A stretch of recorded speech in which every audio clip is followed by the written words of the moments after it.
So good morning. I guess it's up to me to introduce you to and welcome you to the second day of the EuroHPC User Days. And this morning I'm going to talk to you about the user forum and the user forum coordination group. So my slides will come up in a moment. Yeah. So I just wanted to start off this talk with something a little bit different, a story about my former life. I've been doing science for a long time. 30 years ago, when I was a student, I was on a French research vessel in the Southern Ocean. And this might not seem particularly relevant, but I'm going to try and explain why I think there's some relevance to it. When you're on this ship, you're thousands of miles away from land for a long period of time, for several weeks. And on board, you have a bunch of scientists, a scientific crew, which there's about 10 of us, which you can see there. And there's also the officers. There's the captain who has to steer the course and make sure we don't crash into the icebergs. And then there's the crew, the people who actually do all the hard work. And I was quite young, naive student, and I said to one of the other scientists, oh, the crew are having a party, let's get the captain to come along. And he said to me, oh no, the captain cannot spend time with, party with the crew. It's not possible because he has to stay apart, and the captain is the one who sets the course and makes sure we don't crash into the iceberg. The captain, you can't let the crew tell him what to do, but he really wants to know what the crew are thinking, so that would be really useful if we can tell him what's going on. So I suppose what I'd like to say is that EuroHPC is like the ship L'Attenante, and Anders is the captain who's guiding us through the choppy waters perhaps sometimes and trying to make sure we don't crash into an iceberg. And the users are the crew, and we have to try and somehow feed back and let him know what we're thinking, but without telling him what to do. So that's the analogy. Okay, anyway, I'll now move on to something a bit more. Now, something has happened here, which the new version of my slides have not been included. But this was the old version. Anyway, this is what it says in the multi-annual strategic program, which you can find online. It's the formal version of what the user forum is supposed to be. I'm not really going to go through it, but I suppose some of the things are that it's about communication exchange, and it's also to do with not just academics, but also the industrial sector. So you can go away and read that online. It's all there somewhere. In practice, what happens at the moment is we have a coordination group, which consists of myself, and there's about 10 other people, which I'll come to in a moment. We have a monthly meeting on Teams, including some EuroHPC staff. And we're independent. We're just a group of users. We're not funded by EuroHPC. We don't work for EuroHPC. We just use the systems. We have limited term. The idea is we have a turnover so that we keep it fresh with new members, and we're not just got a sort of a job for life. And there are ways of communication. We have a Slack and discourse channel, which I will come to in a moment. So this can facilitate two-way communication with the JU. And you can see in the diagram at the bottom there, you've got the user forum, which is everybody, all the users, the coordination group, which is this smaller subset, and we can have this two-way dialogue. But also to all the subdivisions of EuroHPC, all the little parts, the things like REAG, Epicure, Infrag, the federations, all the different groups which exist. And we can provide feedback to documents and reports that EuroHPC produce.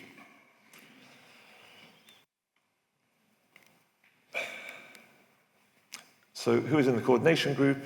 Obviously, there's myself, there's Maria Girone, who is the vice chair, and all these other people who have been very active, and we have these, as I said, these monthly meetings. You'll see Thomas and Sinead.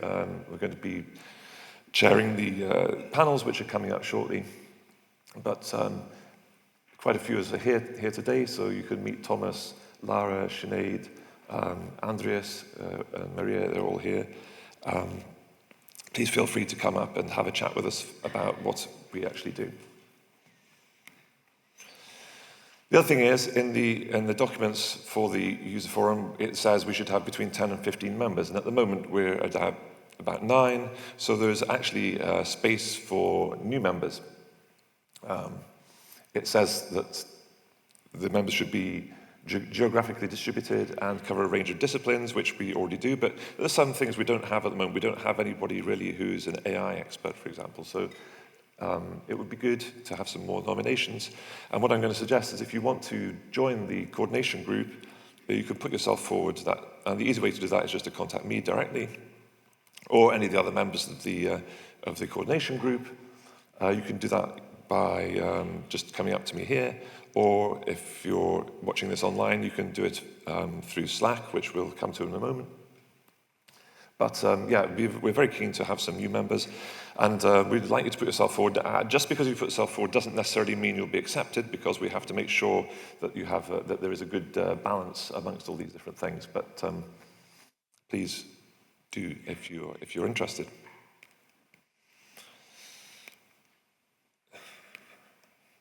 So, as I was mentioning, how you can also take part if you're a user is one of these two online methods. There's Slack, which is a chat application, which is very useful for, very often people are asking questions about, well, why hasn't my allocation been, approved yet, or things like that. And it's a way you can have informal conversation with other users, and then if there's a question that you want to ask to EuroHPC JU, we can pass it on as well. It's not a high security platform, it's just a kind of place where you can have the water cooler conversations, but very useful. And on the other hand, we've also got this thing called Discourse, which is more archived, as a longer lasting source of information. It's more like a question and answer forum, and we haven't really used it very much yet, but I think it could be very valuable in the future. So please feel free to join both of those, and we can have any kind of discussion on Slack. And as said, more structured information on Discourse.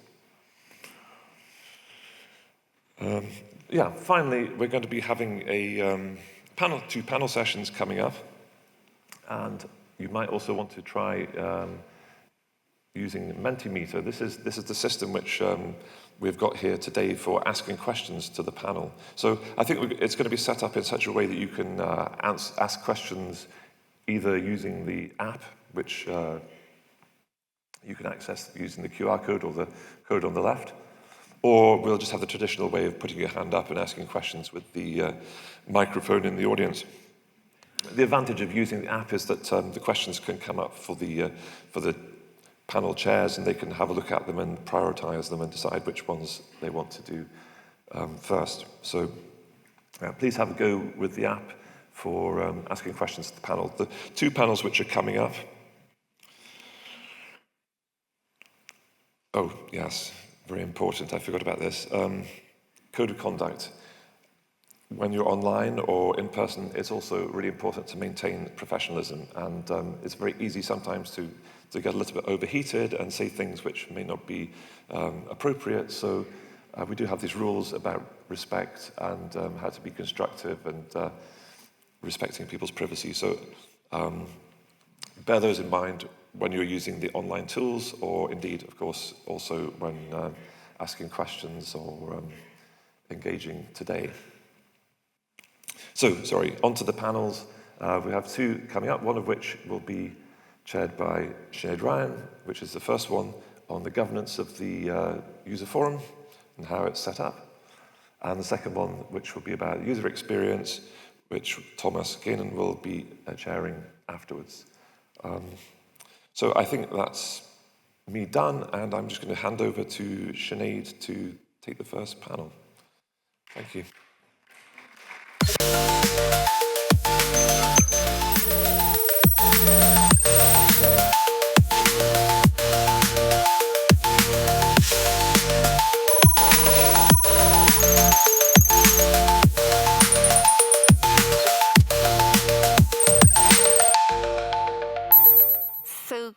morning, everyone, and you're very welcome to this first panel discussion. My name is Sinead Ryan, and it's a pleasure to welcome you and to be the moderator for this panel discussion. So I'm joined here by a cast of characters who are going to have a lively but also interactive discussion. So let me start by introducing everybody.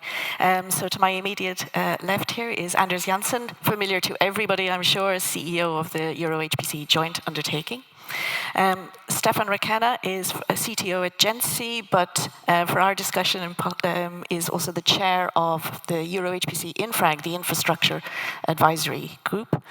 We're also joined by Mikey Gillot. Mikey is from CEA in France and is a member of REAG, the Research and Innovation Advisory Group. Off down in the distance over there is Maria Girona. You've already heard Maria mentioned as the vice chair of the User Forum Coordination Group from CERN Open Lab. And at the very far left is Sergi Girona. Sergi is the operations director at Barcelona Supercomputing Center and previously a member of Infrag as well, so has lots of experience with EuroHPC and the Infrag. So welcome to all my panelists. I hope you've all had a good, strong cup of coffee and you're ready to go. I'm going to start, maybe we've had a great introduction by Chris already to the User Forum and a little bit about the User Forum Coordination Group, but I might start by handing over to Maria in the first instance to say a little bit about the current status, Maria, for the User Forum and maybe how people can get involved, a little bit more detail. Yeah, so good morning, everyone. So the User Forum is really there to make the connection in both directions between EuroHPC JU and the user community. I think it is a very important body in order to give feedback to the way the users actually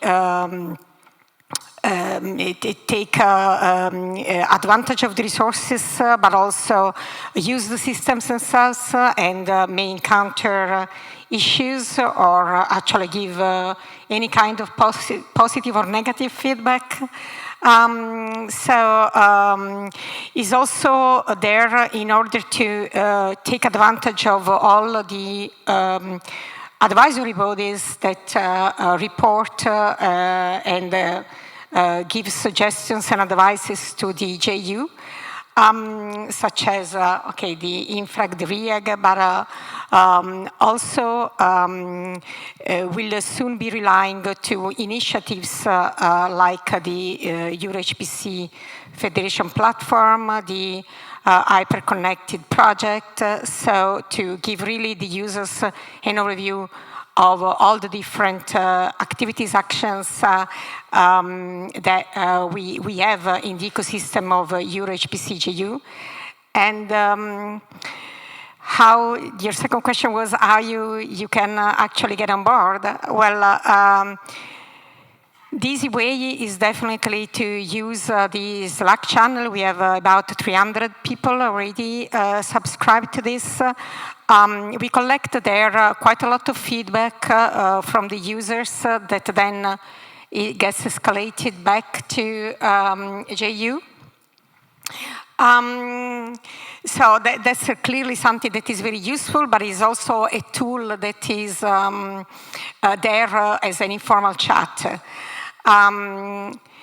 So starting with that, then we can reach out to all the user community with more initiatives like the ones that I just mentioned, the interaction with the advisory boards and so on, so that we can actually in the future also be a little bit more structured in the way in which we approach the bidirectional contacts between JU, the advisory boards, and the user community.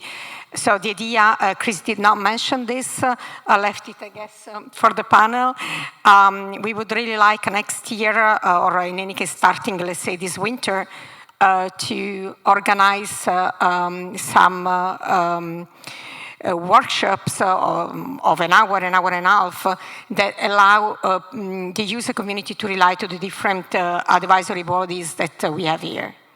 Thanks very much, Maria. I mean, you touched on a number of interesting, important points, I think, which is the interaction with the user forum and the JU and the advisory groups. So maybe just for a bit of ancient history, I might turn to Stefan and to Sergi as well. So you've been on the INFRAG, you're currently chair. Sergi, you were in the INFRAG before, as I was. This is something that we've wanted and discussed for quite a while. Are you happy to see it in place now? Maybe do you want to say a few words about why you thought it was so important that we have this user forum? So I can start. Yes, I think we are very happy, and I think it's normal.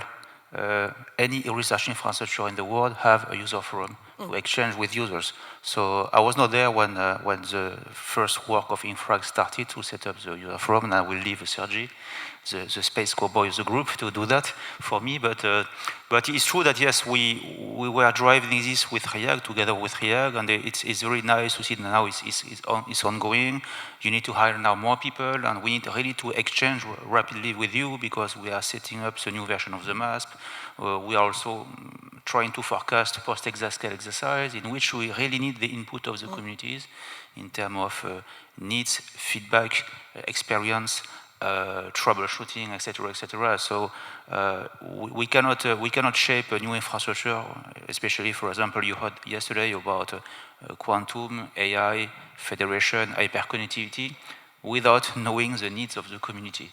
So it's obvious to say that, but it's really important. So please engage in the user forum, liaise with us, exchange with us, because we really need your help.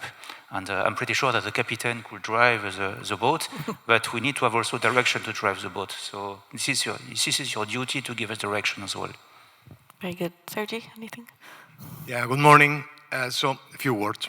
So in 2018, under syndicate, we start creating EuroHPC. In 2020, established as independent. But of course, one of the objectives is to provide access to users. But users are not part of governance.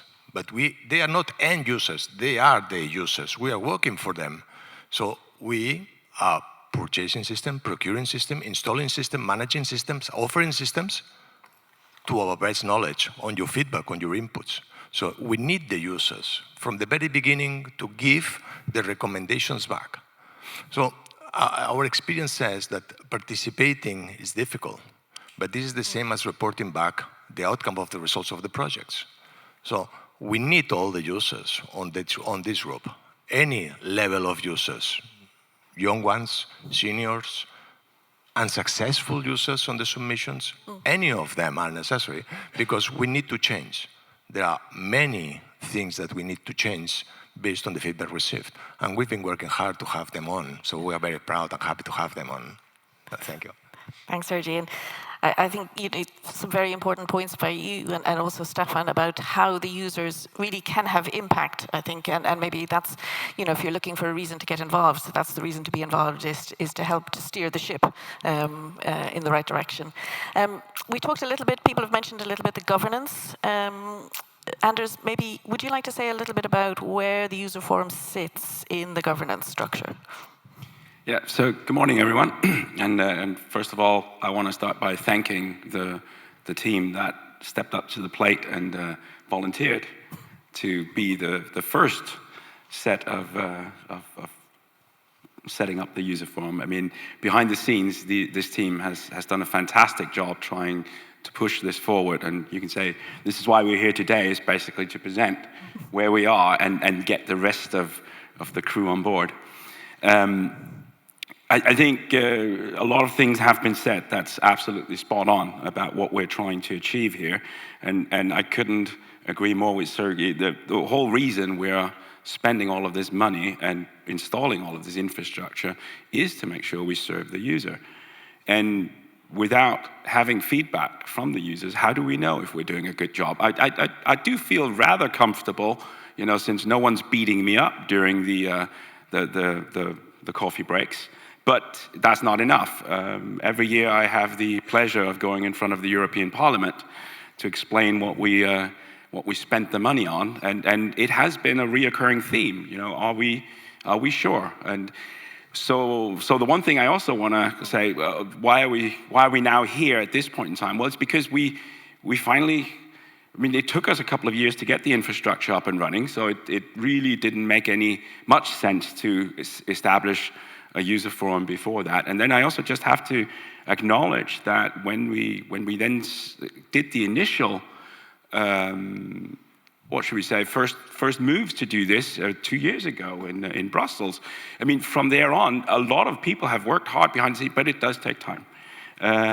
We did 2 iterations, so we had people volunteering in Brussels, and then in Amsterdam, we really kicked it off last year. And now we're here, where we hopefully, you will all see what's there, and I hope you will all engage. So where does it fit in? Well, we have in our concrete governance, I mean, first of all, it is the governing board that governs EuroHPC, contrary to what people may think. It's not me. No, I have some 38 bosses that steers, you can say, the strategic direction. But they are helped by the REAG and the INFRAG, and the REAG and the INFRAG helps the governing board and also the JU on research and innovation and on infrastructure. Because this is a limited number of people with a huge responsibility. There's a lot of domains to cover, and when it comes to the users, what we want to make sure is to have a setup in which everyone can be represented, all domains, and equally. So, of course, there are certain domains within HPC, I'm sure everyone is aware, that are very vocal because they've been around for a long time, so they know who to talk to, they know how to assert their influence. But we want to make sure that we are that we also cover all the other and emerging domains, and this is where the user forum and the concept that also, I mean, let's also make sure we acknowledge the fact. I mean, before EuroHPC, Praise was setting up a similar setup in which they were inviting users into into what has always been explained to me, and actually I finally get it, you know, a self-organizing setup in which basically the user forum will evolve as the user community evolves and as new domains come in and so on. And that's, I have to say, that's what we've tried to, with the great help of the people who volunteered, we've tried to bring into EuroHPC. So when we talk about governance, the governance as such, the user forum does not fit directly into the governance, and that's actually on purpose. Because as soon as you're into the governance, first of all, I would need a change in the regulation. I'm not sure anyone's willing to wait for that. But the other thing is that it comes with then rules and procedures. So what we've done here is we've set up. It's what I have within my power. We've set up this user forum under the JU. And when you see that Chris said, well, there's JU staff participating, well, in some of these meetings, well, that's really only upon the request of the people in the coordination group. We help with some administrative support, but of course we also there to answer questions and provide sometimes the historical facts about, you know, why are we here and what is it. But it's really important that this body that we've now created emerges as something that truly represents the user community at large. And the purpose of it will really be because that's the other part, once you have to say governance, where does it fit in? Well, this thing is gonna be hopefully providing input to a vast number of initiatives within the JU. So not just to the JU and to me, but also to REAG, to INFRAG, and as we've had, and there are also projects. This will be hopefully the body that we can all turn to when we wish to know what the user thinks, and also where the user, whoever they are, can voice their opinion, and then there will be a body that takes that on and is able to then express it towards the correct places within the JU, because sometimes the JU is not easy to navigate in as well. That's certainly true, I think, Anders, but I think it's a very important point that the users, to be involved and to be active, you have to see that it's worthwhile in some sense. And maybe with that in mind, I might turn to our colleagues from REAG and from Infrag, maybe Mikey first. So from the REAG's perspective, how are you interacting with the user forum? What do you see the benefits for REAG? So, good morning. So, let's be clear. So, REAG are about 20 people, and Infrag are also about 20 people. So, by definition, by construction, we have limited knowledge and limited expertise on the different domains. So, what we usually do, we invite experts in. We have a meeting usually on Wednesday morning, where we regularly invite external experts to come in, to share their vision, to share their input, and then we take whatever they bring in and include it in our reflection, in our documents, and this feeds the strategic agenda we are preparing for EuroHPC. So, one way, so what I'm trying to say, REAG and Infrag are by definition depending on the input we get from the experts, and this especially includes the users on very diverse topics. There are some user communities which are very well established, very well organized, as Anders said, and for these it's easier for us to find a contact person and to find a reference person who can speak about the problems in this community, and then there are other communities who are less structured, who are more emerging, where it's more difficult for us to get interesting input and feedback. So I can just iterate what has been said earlier. We really depend on this input, and we would really, for example, it can be a Wednesday morning meeting, it can be via the user forum committee, whatever input you can provide, this is really valuable, and via REAG and Infrag, this can feed into the strategies we provide to EuroHPC governance. Thanks, Mikey. Yeah, Stefan. Yes, I will follow. She said almost everything, but it's true that on the Infrag and REAG, we are organized in working groups. And in Infrag, for example, there's one working group called End User Requirement. So how we could make this working group working without the interaction with the user forum, with the end user community. So it's really important, yes, now we are set up to accelerate this relation. The previous edition of the MASP, we start to engage a bit, but not enough. Now we need to have a clear channel of discussion and take into account your input. In a period in which you saw yesterday the presentation of EuroHPC, AI factories are there, quantum computing is there, federation is there, hyperconnectivity is there, gigafactory will come. So we need to extend the views largely beyond the current spectrum of HPC, traditional HPC, to ensure this convergence, to ensure that we are going to welcome new industrial users, new services from the public sectors, for example, etc., etc. So it's vital to have your views. And let us be honest, yesterday you saw the session on AI factories. We need to be humble. We are doing HPC since 40 years. It could be stupid to think that we thought on everything. So we are going to learn by working on how the best to correct ourselves is to have your feedback on your views. So that's why it's really important for you to be there. It's really a declaration we are doing today, but please engage on your forum and please provide us feedback to steer the boat together. Thanks, Stefan. And I think the message coming through that I hear is really open for user input and engagement. But you know, we can sit up here. I think it's maybe useful to turn around to the audience, to the users, and to all the stakeholders, and see if there are any questions at this stage or any comments about what's been said by the panel so far. So, can we maybe bring the lights up a little bit so we can see if there are questions?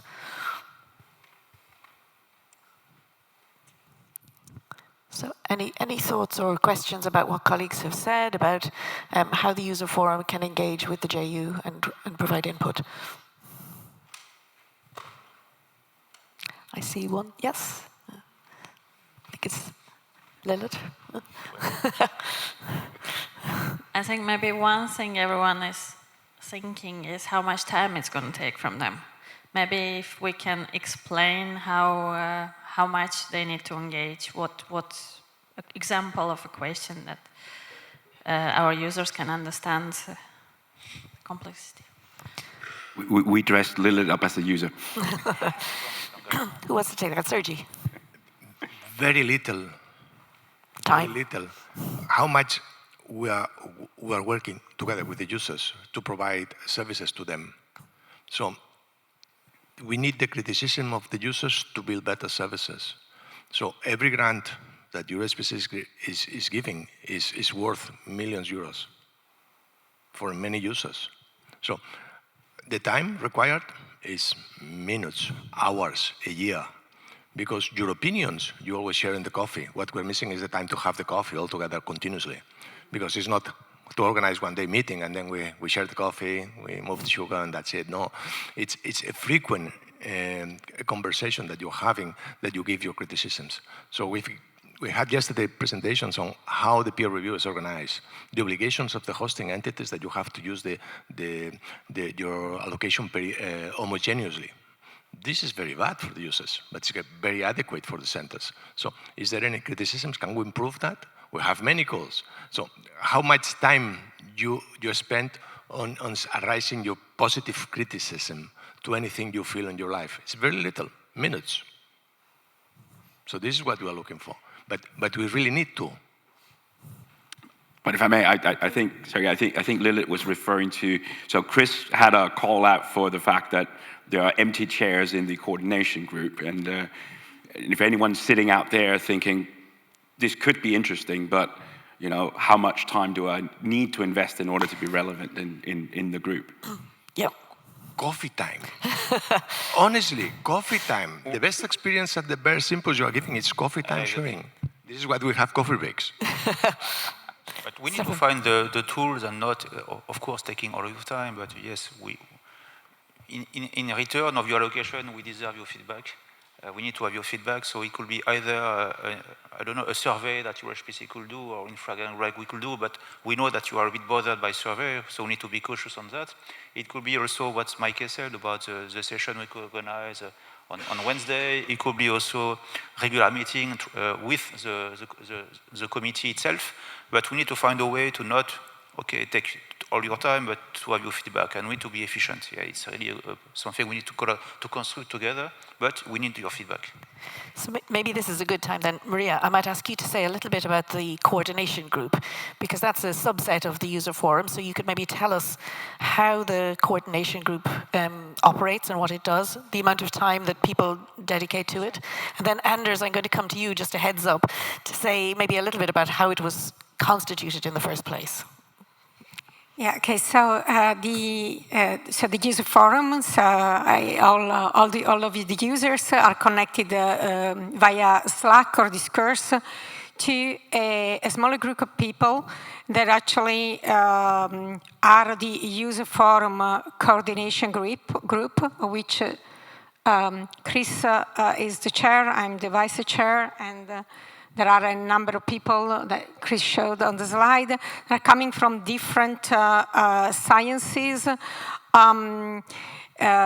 different locations, and do represent an organized way to structure this colloquium between and this feedback between EuroHPC and the users. So in a way, for instance, I'm there to represent high energy physics. Actually, I have been interacting a number of times with the other bodies, in particular with the RIAG, in order to give some specific input to questions that were coming from the governing, the advisory boards. When we meet once a month. We actually go through the feedback that the users have been giving us on the Slack channel, and we interact with members of EuroHPC JU to give back this feedback. And of course, then depending on the kind of questions that we got, this gets channeled via the EuroHPC members into the specific experts. So this coordination group, I think, is a very good initial step to have a complete representation of the different users. At the same time, the coordination group also itself needs information from the entire user community in order to close correctly this loop. And this is why Chris was advertising to be a part of the Slack channel and discourse in order for us to get feedback. And at the same time, this panel is also an opportunity for the coordination group to ask the users how they would like to see this. Is this the correct way that you guys see that we can interact? For instance, a few days ago, we had this idea of having these webinars throughout the next 6 months so that the users can directly talk to the representatives of the advisory boards and the initiatives that are around EuroHPC. But we are definitely here also today to get some ideas, some feedback, some comments also from the user community on how we can do better, because this is, as Anders was saying, basically we have been there for a year now. So there has been quite a lot of progress, I would say, but we also want to know from you if this is what you like, and if not, how we can improve. Thanks, Maria. Maybe just to add very briefly, the meetings are online meetings, so it's and about an hour or so. So it's not a huge time commitment as well. Anders, do you want to say a little bit about how that coordination group came into being, how you constituted it in the first place? So this all started 2 years ago. In Brussels, as you're aware, you should be aware, we've been building these supercomputers, and they started coming online, and we started having users. And there was, as I said already, from the Parliament, but also from the EuroHPC governing board, always this notion: we need to make sure we have feedback from the user community. So it became time to start looking at that and addressing that. And what we did. We organized the very first user, and at that point in time, we very much did it low key because we did not know exactly. Well, let me put it this way: I'd not asked the governing board for a budget at that point in time. So we got ourselves a meeting room in Brussels, and it wasn't called User Days; it was called User Day. And we had a fantastic turn up at this one day in Brussels, and we sketched out the idea. And we called for volunteers. Mm-hmm. We had quite. I was very impressed with the number of people that stepped up to the plate. We put together a list. The important thing was to make sure as many disciplines were covered, mm-hmm. and also in fairness, because we are who we are. We also looked at having a geographical spread amongst when we had multiple disciplines, we took that into account. And then my next port of call was the infrac committee, that is their remit is to do to user requirements, but also our access policy. Everything in and around the user very much falls under the infrastructure committee. So that's where we went next, and by the way, Jeanette was there, so very helpful. But we came up with a list of initial participants because we needed to start this off, and so the next thing I did was, once there was broad agreement that we had a good crew that would be a good representative of the users initially. I went to the governing board and put that forward and said, this is how we would like to start. And to everyone's credit, I mean, the governing board just said, go ahead. Yep. There was no mingling. There was no one had any opinion or expressed any opinion about the list as it was put forward. And here we are. And the idea is that this seeds it. This is how it starts. But from here on, the rules are going to be set within the user coordination group in and around how we progress it. And as you heard, Chris is calling for further volunteers, because of course it's been 2 years, so some of the people that put their name forward 2 years ago may not be in a job today where it actually makes sense for them to be in the group and so on. So we've had a couple that's for good reasons are not as active as we would have expected, and therefore there is a need now to call for further volunteers. Thanks. It's a really important point. I think just to be clear that the coordination group is not set in stone, and even the list of disciplines that you saw reflected by the membership is not set in stone, and so there are gaps and there are opportunities for emerging disciplines and disciplines that are not represented to get involved. Mikey, I saw you.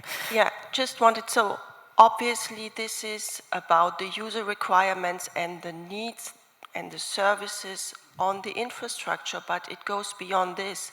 We are also looking into what are the next R&I priorities we see. What do you need for developing your applications? What are the calls? What are the tools, the mechanisms you would need that support you in bringing your applications to the next level of federating the different entities in your community? What are the instruments you would need for porting code, for optimizing code?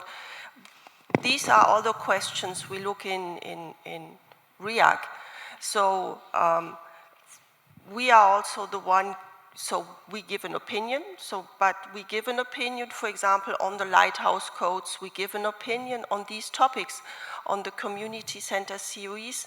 So I think it really can be useful for you and beneficial for you to feed back to us how you feel about these instruments. Does it fit your needs? What are the problems you encounter with these? As I said, we have some communities with whom we are easier to connect because they are better structured or older or more established, not older, but better structured, well established. So, but this is really important feedback for us, because we are sitting there and then we are writing up 10 recommendations on a Lighthouse code call. And the more input we have from your side, if you say, Mike, this sounds good in your head, but in reality it does not work for this and this reason, this is important feedback to us. On the same way, it's not only having your feedback on the access mode and the user's machine, we are also preparing the next generation of machines with perhaps some exotic architecture, so it could be good to know what is the level of readiness for your application, which level of support you require, because it's not easy to jump to an exotic machine. What is your view about the education and training program we need to develop in Europe? So it's broadly all the activities of EuroHPC in which we need your input, by the way, at the end. I think that's a really important point, that there's there are the sort of short-term immediate problems around access and running codes, but that long-term perspective, and many communities have roadmaps and are ready to tell you, so it's how you get that information. Sorry, Mikey, and then Anders. I just wanted for the audience to know that we speak of the INFRAG and the REAC because those are the two bodies that are enshrined in our regulation. What you should know is, in reality, behind the scenes, they've already joined forces. So most of the meetings in those groups are actually joined up because there's such a need for expertise across the board. So getting, they're joining up, but they each have their remit within the JU. So speaking to one part, actually, you are at this point in time speaking to both. Just another point which is really important, it's the factor time. It's between the time that there is an idea that is coming up, the time it has been launched, that we can sort of bring it up, raise it to EuroHPC, to the governance board, the time it gets through the committees, the time the call is launched. So all this takes a lot of time. So we really also need to get your ideas which you have up front. So not blue sky, but if you say, well, I see possibly this idea, I see, so do not limit yourself, do feel really free to engage with us and come up with your ideas and your contribution, and we will take it from there as good as we can. Thanks, Mikey. So very inspiring words from here. Maybe let's go back to the audience again and see if there are questions about that, about how to engage or the impact of the engagement. I see a question over there.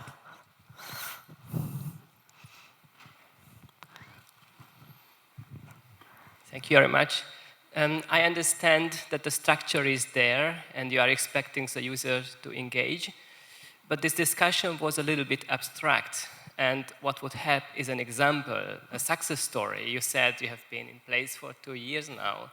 And was there an example which you could highlight where you got feedback from users and actually something was implemented that wouldn't have been implemented if there were no user forum?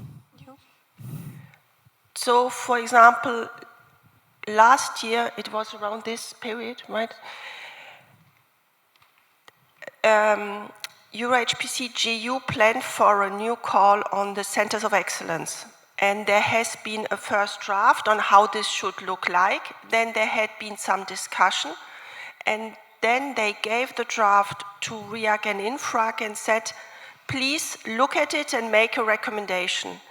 And then what we did is we organized a one-day workshop with around 30 users from different communities, gathered these people for a day in a room, and tried to go over this draft and to see what, from the user community, this finds useful, this is considered useful or not.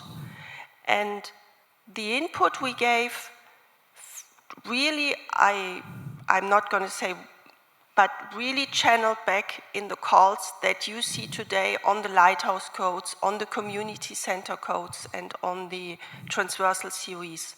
So really there was a direct link between the day, this workshop day with these 30 people in Brussels, and the calls.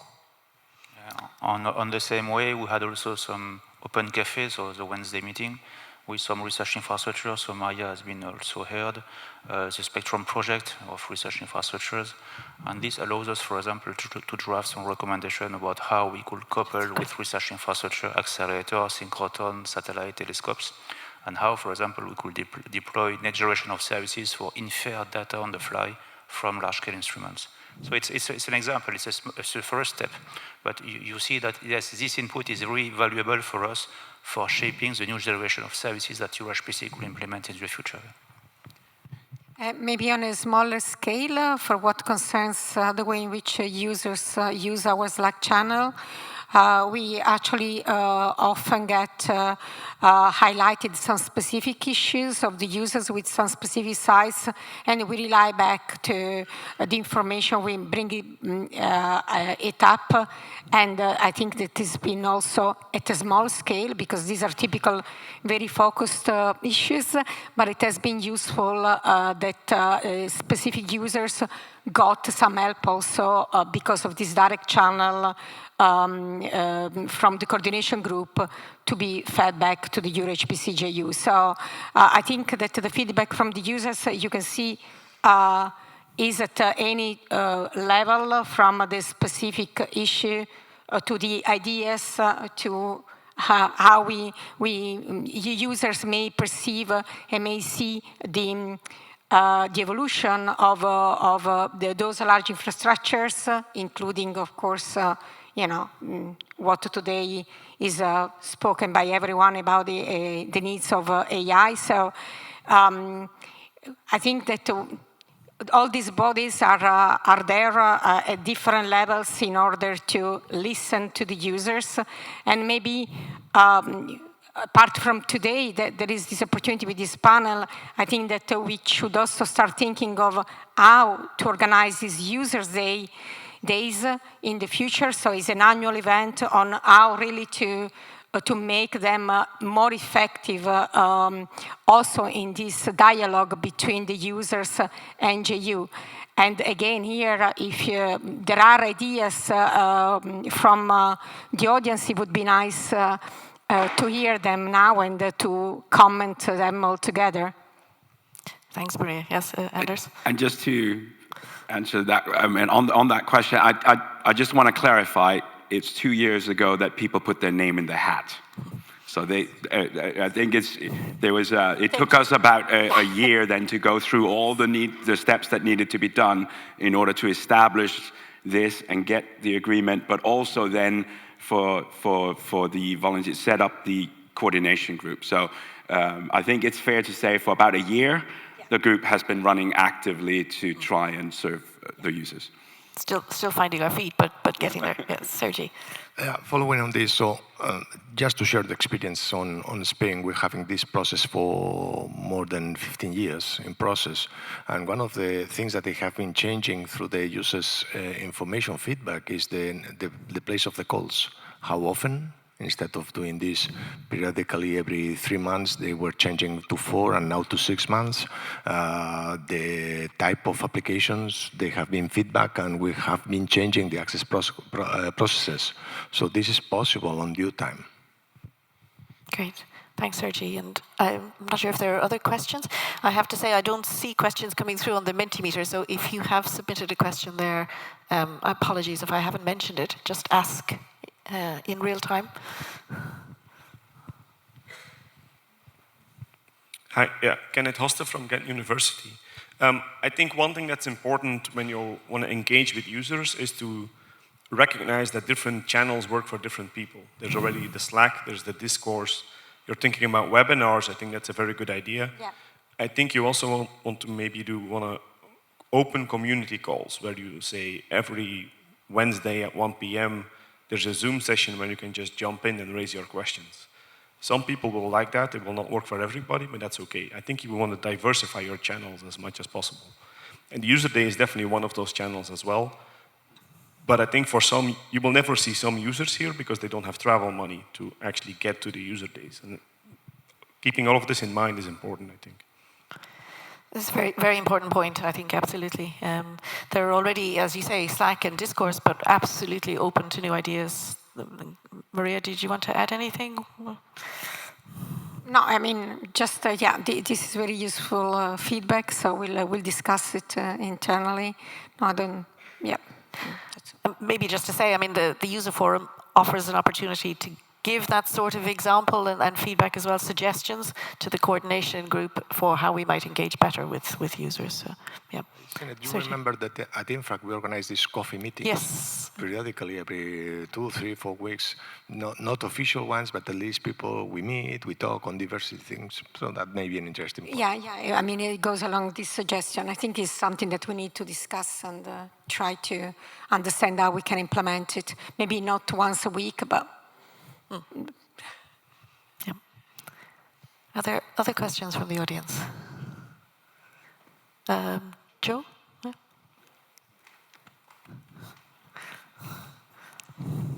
I'm going to ask it because maybe some people are a bit shy and don't want to ask it, so a bit like Lilith, which is, I have got feedback. It may not be super positive.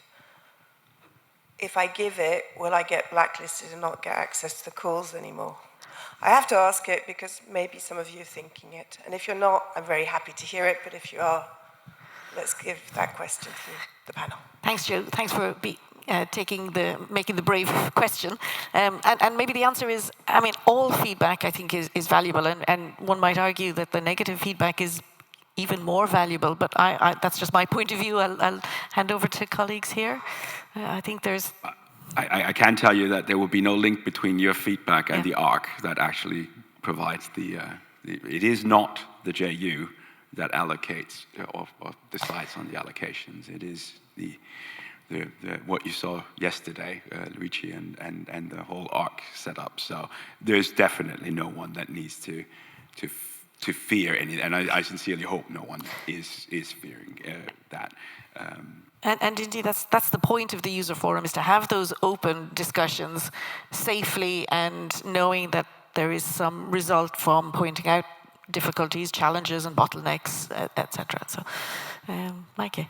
Yeah, I think if you stick to the 4 rules that Chris showed, so if you can be negative, but if you stay polite and if you stay factual, I think we can hear that. I will complement saying that for me, you are progressing with a negative advice if they are constructive and positive. Because positive saying to you, okay, it's fine, I'm very happy, it's fine. You can put in the position to sleep and to be okay, cool. But if you have someone saying, okay, you need to progress here, you need to progress that, this is why you progress at the end. So if the feedback is positive, negative, but on a properly said, properly constructed, I think it's very important for us to have this feeling. Absolutely, and I think for different communities, there might be different feedback and different pinch points, and that's really important to know as well. Again, sorry to be humble, but in AI, for example, we are going to learn a lot by working, so we need to have your feedback. Of course, everything is not going to be perfect as the first day, so we need to adjust ourselves with your feedback, and same for quantum. So this is very important now. We are entering a phase in which we are deploying a lot of new technologies, and if we don't have your feedback, it's really difficult to adjust ourselves. So Stefan, if the feedback is backed, there are two options. He's correct or he's not. The good one is when he's correct, because we are far from good service. And I think maybe Stefan touched on an important point as well, and just to give a shout out again, Chris mentioned some gaps in the coordination group and AI expertise in particular. So we really need people to get engaged as well and feel that their voice is valued and that they can have an impact. I see also quantum in the future, because the first quantum computer will be live in a few weeks or months. So, of course, it's not a big community for the one coming on quantum computers, but we expect it will grow in the future. So having someone or some people representing this community, it's important. And I saw that also the user forum is for academia, industry, and public services. Public services with AI, it's also something important to consider. So yes, this also could be a good opportunity, as well as extending the geography of the representative, because when it has been created, EuroHPC was around 30 members or perhaps less. Now it's 36, if I'm not wrong. So we could hire and engage more people from new zones. Yes, a very good point. Any other questions or thoughts at this stage from the audience? Oh, I see a hand somewhere.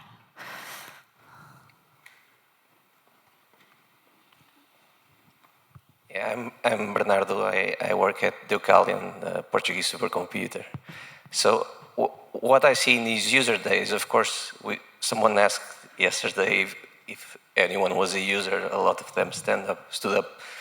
But again, how many of the users come without having a presentation that they are going to do in this session, or in one of the parallel sessions, of course? And also the users that come, they produce science that they found confident enough in themselves to come here to present. So we are listening to users that probably are slightly happier with the system than the regular user. So the users that cannot get access do not come here. The users that don't get accepted through peer review don't come here. And I think we might have a bias in this user day towards happier users, and maybe we need to search deeper to find maybe some not so strong points of EuroHPC. This is my opinion. No, that's great, thank you. And it goes very much to the other question or comment about the very different methods that we need to find to reach out to audiences. So I appreciate, we're in a little bubble perhaps here, and we need to make sure we are more inclusive.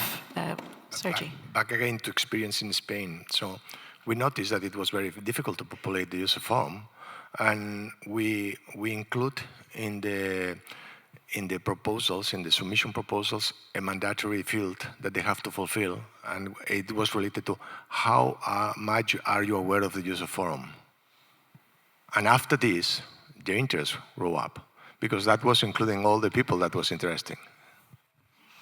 Yeah, maybe it's something to think about, I think, for our processes as well, the JU. Great point, thank you. Are there further questions? I don't see. Lilith, again, maybe? Sorry, I'm squinting, I can't quite see.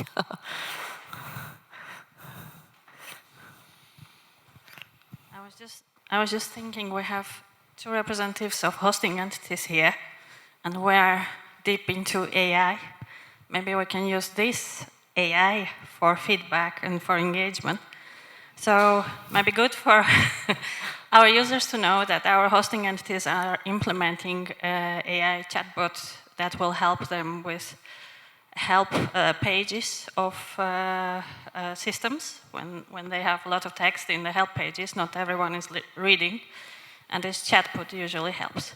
So one possibility maybe it would be to collect the feedback of users through this chatbot to hosting entities, and then have a connection between user forum coordination group and hosting entities for exchange of feedback. I think we need to use the new technology for this as well. Yeah. Thanks, Liz. I suppose maybe I would just say to the earlier points that we also have to be careful that it's not just the people who have time on the systems, it's not just the people who've been awarded access that we want to hear from. The user forum is not solely for those people, it is for the whole community, including communities or people who are dipping their toe in the water of HPC and AI and quantum simulations for the first time and want to understand a little bit about the ecosystem and how to get to take the next step.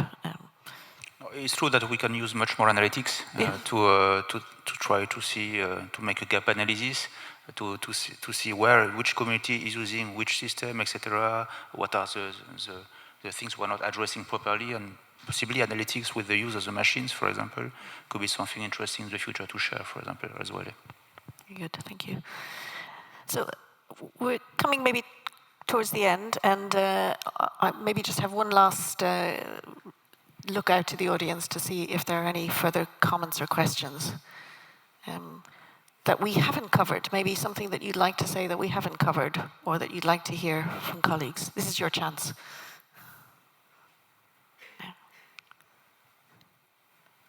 I don't see anything. So maybe let me just end then by asking you each for your perspective on, let's imagine we're jumping forward.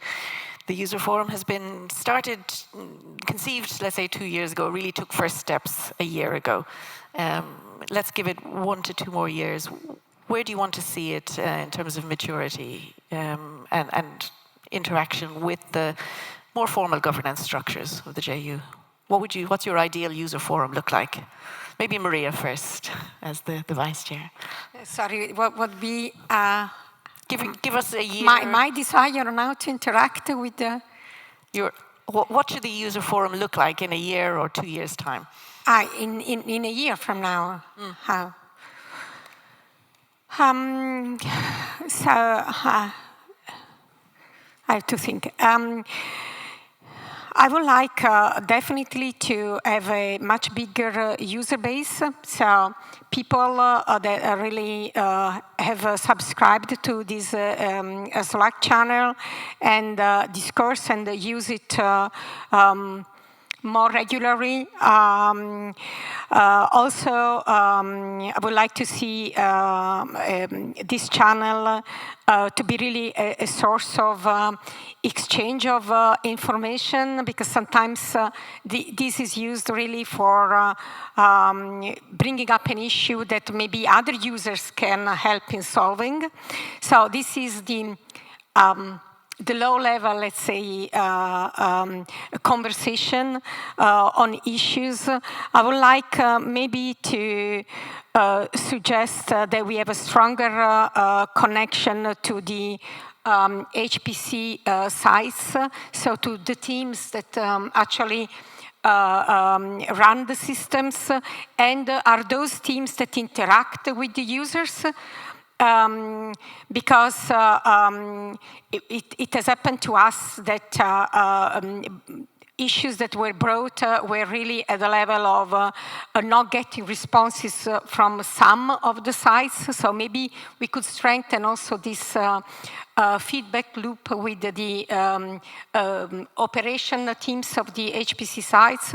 And for what concerns InfraGRIAG, I would like really that we give an opportunity to the user community to talk to them in an informative way through these webinars kind of events, where then we can also open the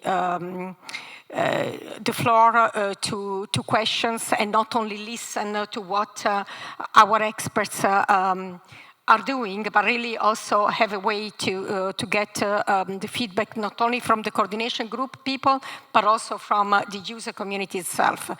Now, for what concerns instead the actually the initiatives that are coming up, I think that engaging more with the EuroHPC Federation platform is going to be important for the future. I think that there will be some discussions later on this.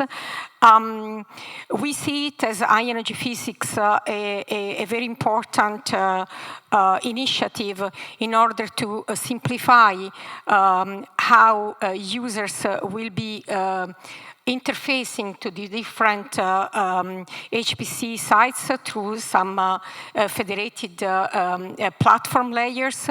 And therefore, I think that this is also the direction where the user forum should be paying attention in the next year. Thanks, Maria. So current and future perspectives as well. Mikey or Stefan, from Infrag and REAC point of view, where would you like to see the user forum? I think Maria said a lot of things already, but if we go on a more global perspective, you are the voice of science. So it's really important. So I will take the picture of Chris at the beginning. The boat is not called La Talente. The boat is called Public Research Infrastructure in Europe. So together we need to defend the need to have public research infrastructure in Europe in a time where we are challenged a bit by private actors.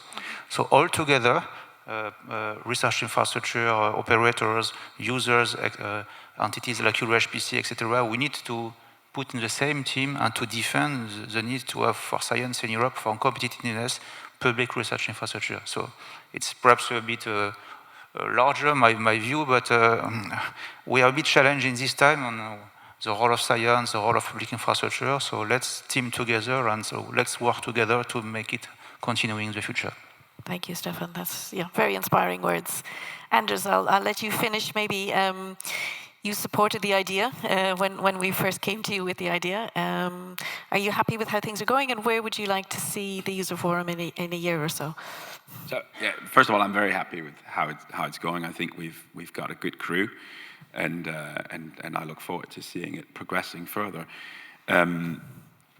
So very concretely, where I hope we will be, as much as we've talked about this being initiated 2 years ago and some work having happened in the last year, and it's been great work, I hope that today actually serves as the real kickoff towards the user community, and that will inspire people to get on board.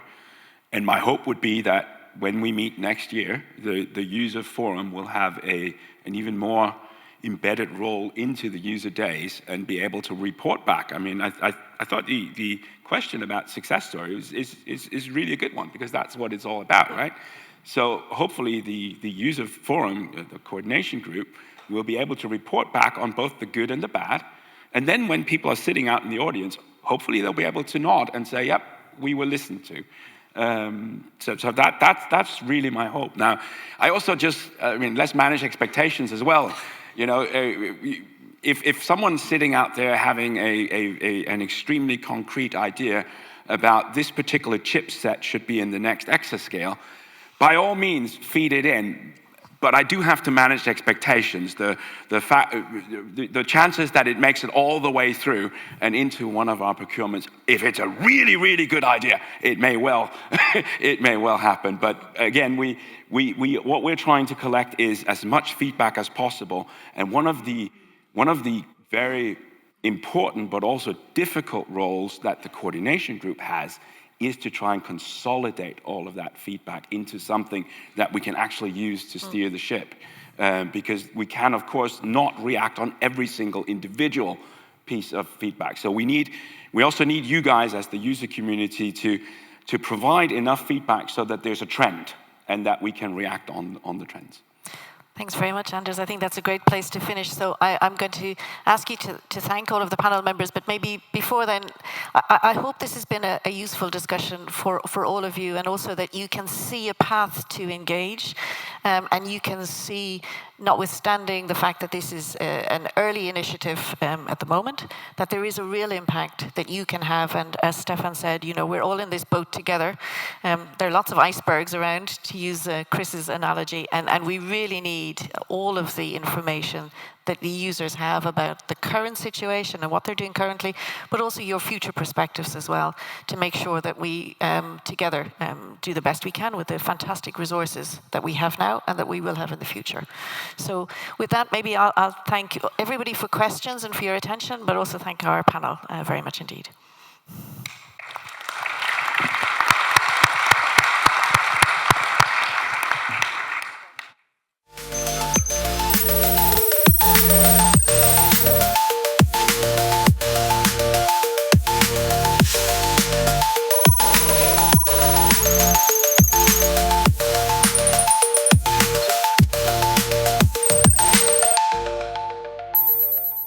So thank you, Sinead, for a very interesting panel. I think this was a very nice and open invitation to provide both positive and negative feedback, although constructive, to EuroHPC. I think it also gave a very good insight in how your feedback actually is taken into consideration in different governing bodies and how the information actually flows to the surface. So yesterday we also had a very interesting panel discussion about AI factories, but today we have a panel about existing system, existing users, and the existing entities that you as a user engage with. So I think we have a very interesting lineup. So let me introduce the panelists. So first is Hendrik Nortamo from CSC. He's the technical lead for the EuroHPC Federation platform. Next to him is Samo Lorencic. He is from the user support team of Viga. And then we have Laura Balentani. She's from Cineca, and she's also part of Epicure. And then we have a user from industry, Valeria Ospina. She's a scientist working on fusion, on, if I understand it correctly, inertial fusion, and she's from a company called Focused Energy. So welcome. So I wanted to kick off this panel discussion. I very much invite the audience to participate very actively and ask questions also in between the questions. And also, of course, we have Mentimeter that I will try and keep track of. So the question, Valeria, I wanted to ask you is, we talked about business continuity and how it applies to EuroHPC allocation, and especially from industrial users. So how do you deal with allocations on a different, and allocation maybe on different systems, and more potentially gaps in allocations? How do you manage that? Yes, thank you very much, Thomas, for the question, and good morning, everyone. So as Thomas mentioned, my name is Valeria Ospina. I'm a scientist working at Focused Energy. We are a German-American fusion startup on the business of making clean energy, and EuroHPC is helping us very much on that. So we are very happy and very grateful to be part of EuroHPC. So what we do with these supercomputers, especially with Vega and Carolina, which we have been using so far, shout out to their help and how much they have supported us through these years. So we basically run these large-scale physics simulations to design and optimize our hydrogen ice fuel capsules, as well as how they interact with the compression lasers that drive them. This basically means that we have hundreds of terabytes of data distributed around all of these supercomputers that we use. Basically, I think that business continuation, which is the core of this question, has two aspects. One is storage. Why? Because you need these, for example, regular calls that run on an annual basis. There will be a period in time where you need to either swap to another computer or continue on this computer, on the same computer. So business continuation needs data storage to be handled on a more maybe standardized procedure, and this is something that we do not yet have. It would be great to have. And also, business continuation is about interconnectivity. So if we have data stored in one computer, or even not only for transpassing data after one allocation finishes, but also maybe to improve workflows. So what happens if we want to post-process data that is allocated in multiple supercomputers, and we want to do that kind of in an integrated manner? This also does not exist yet, and it would be great to have it. So I think those are the two key points that I wanted to mention regarding business continuation, storage, and interconnectivity. Right. Thank you. I think that's very interesting to, I guess, especially from an industrial user, to understand like what kind of difficulties do you have when there's a lack of continuity in your allocation, but also having to move data between systems and how you deal with that. Samuel, I want to ask you a question. I mean, you have been working with Valeria. If I understood, no? Right, not directly. But the question I wanted to ask you is a question that is also, that came to us also from users. So we have been collecting for this panel discussions also questions from users. And one of the questions that was asked to us was like, do you have, or are you aware of scientific use cases that cannot currently be addressed on EuroHPC systems? Can you maybe give an example of request that reaches you where you have difficulty supporting that? Yes, hello everyone. So basically there are definitely some specific scientific cases which present at least challenge to the current existing HPC infrastructure. This is, for example, some data-intensive applications from the field, for example, genomics or real-time data analytics, which are retrieving data from the satellites or the telescopes, for example, and this might introduce some bottlenecks on the storage and data transfer. Also in the field of space research, for example, in the very large models in the cosmology and astrophysics, might also challenge the boundaries of current HPCs. In the field of AI, current models might work well currently, but when trying to scale them up, actually with adding millions and millions of different parameters, this might remain difficult due to the limitations with the GPUs and the interconnect. Basically, on Vega, we actually had one such use case where a project was learning the AI model and had to be moved to another cluster due to the limitations on our GPUs, specifically with the amount of VRAM.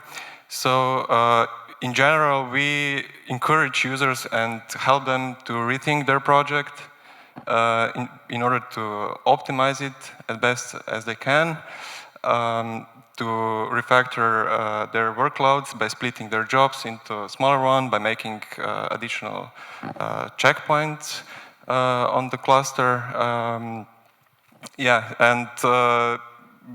But these are the cases for which new, larger exascale machines are built for. So in the extreme case, we point users to that machines if the optimization wouldn't work.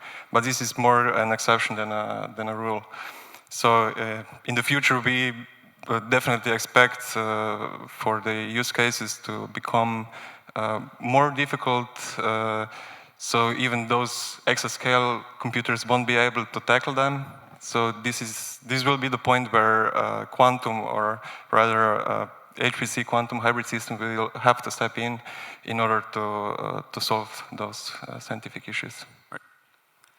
So you talk a lot about like basically the capacity of the systems being able to deal with the amount of compute, the amount of data that's coming in.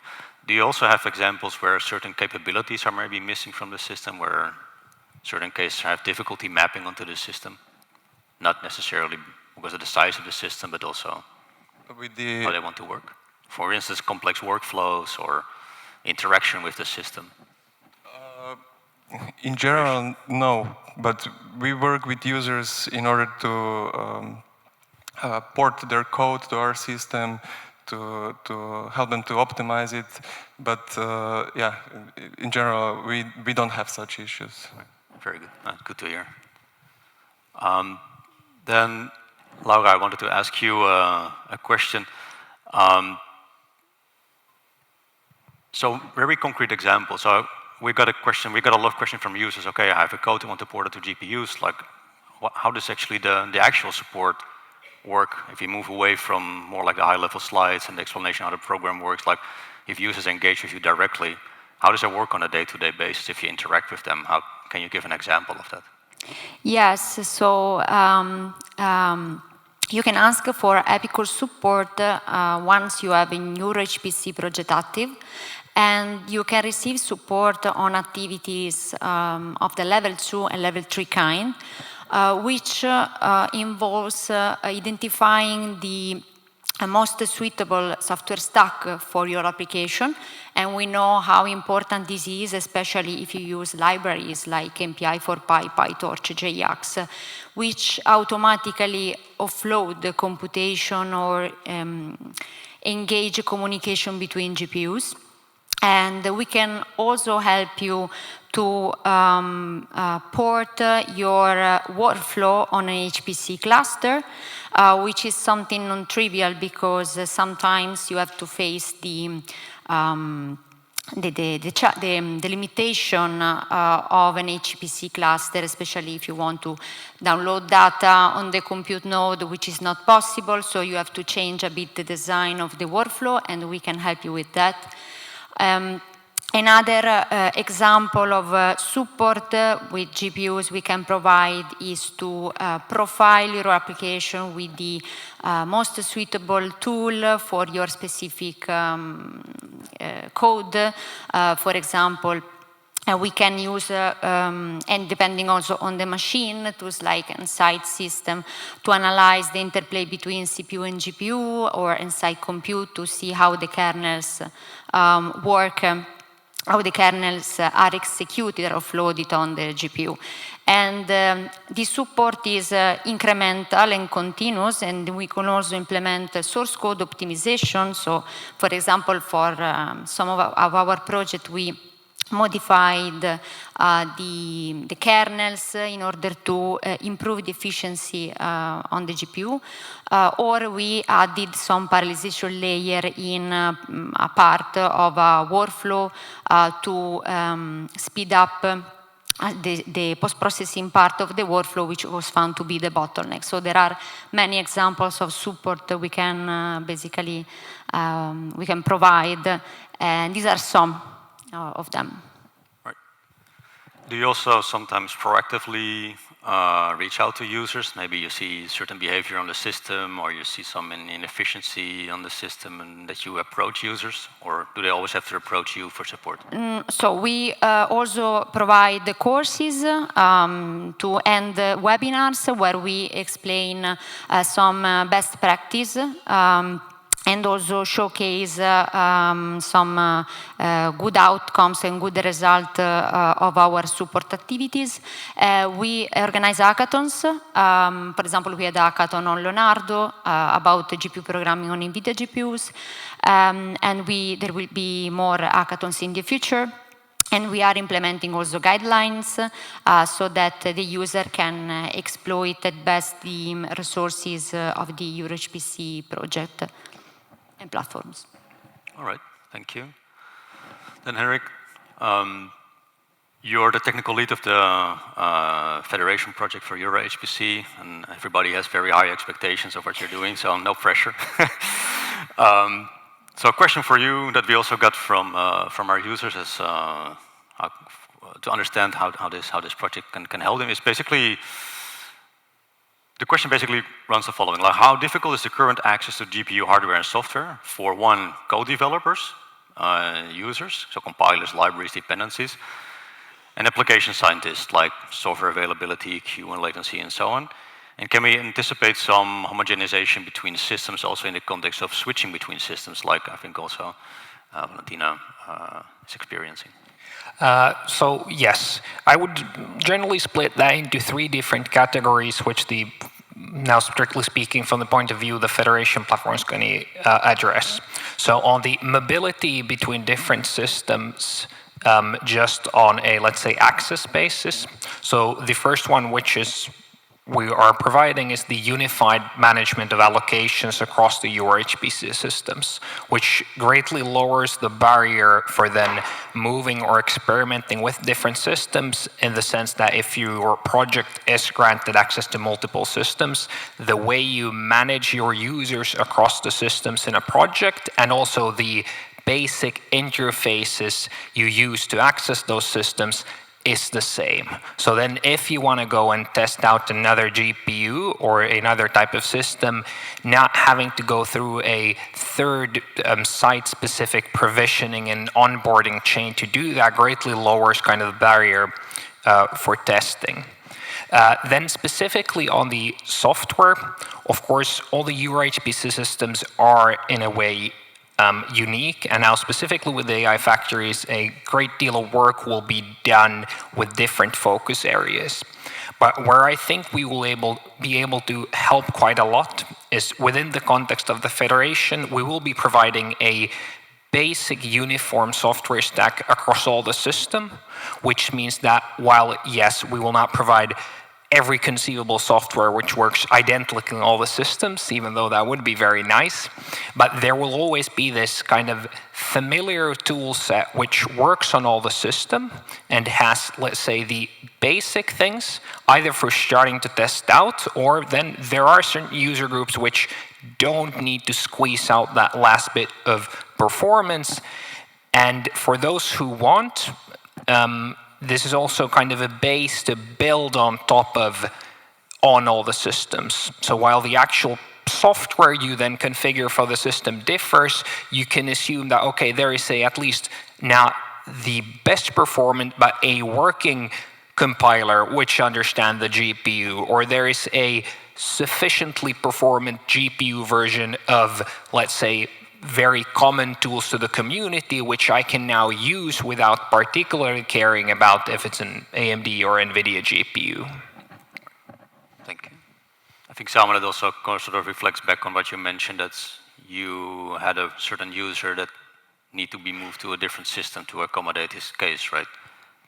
Yeah. There was basically an issue with the amount of VRAM on the GPU. Yeah. But regarding the software stack, we actually already built a good foundation, and in the future we would like to improve on that and add some pre-installed and optimized applications in the future, and also work on the scalability for those applications and such. Okay. So at this point, I think I would like to also open the floor for questions from the audience. I hope there are some questions from the audience, because I think the people who you are engaging with on a more or less day-to-day basis are here in the panel. Yep. Okay, so I was just, after listening to this discussion, thinking about how do you choose which system to apply for? Because there are maybe about 10 systems which in EuroHPC. Many of them are similarly specified with NVIDIA GPUs, similar kind of specifications, just different size. As a new user, how do I decide which one to apply for? Do you have anyone specific in mind to ask that question to, or right? Not then, really. Who wants to answer that question? Yes. So let's say if you were looking at similar system with, let's say, similar hardware and size, I think one of the important things is, because due to, let's say, specialization and history, different sites are more well-equipped to support specific science areas, or they have, for historical reasons, I mean, been used more. So then they might be more able to help specific use cases, or let's say, have a broader set of software for those specific fields of science. But I think it depends also, let's say, how much of an advanced user you are. So if the only thing you need is the hardware, then that aspect doesn't matter that much. But if you're dipping your toes, it would be, from a user perspective, of course, very nice to see that, oh yes, this site has done much more to previously support, let's say, genomics. They understand my pain points, while then some other sites might never have had a large user base of genomics users, and they might be a bit surprised of your specific assumptions on what's possible or not. Yeah, go ahead. Yeah, if I may add, we also experienced a lot of users that submitted their application across the whole stack of EuroHPC clusters for the benchmark and development proposals, and basically performed benchmarks on all of them and decided later on which cluster is the best for their specific application and for their next submission for the regular project. If I can add, we also have experience of supporting project with active access on different machines, and it was quite interesting to see and to compare the performances between the two machines and to see why eventually some feature worked on a cluster or not. So thanks to the collaborative nature of Epicure, we can also cover this kind of situation and try to understand what there is behind the performance, different performance on the different machines. Yeah, and if I can add to it, for example, in our case, most of our simulations run on CPU. Some of the codes have GPU versions, but we mostly use the CPU ones, which are more reliable. So that kind of drag us from the technical side to some computers or supercomputers, but I would say that mostly is the relationship that we've built with the support technical staff at each supercomputer facility. So it's a years-long relationship. We know that they answer, they have helped us so far every step of the way. So that really pinpoints us to keep working with the same supercomputer facilities. We kind of feel at home there, so that's important for us. Right. More questions from the audience? Otherwise, yep.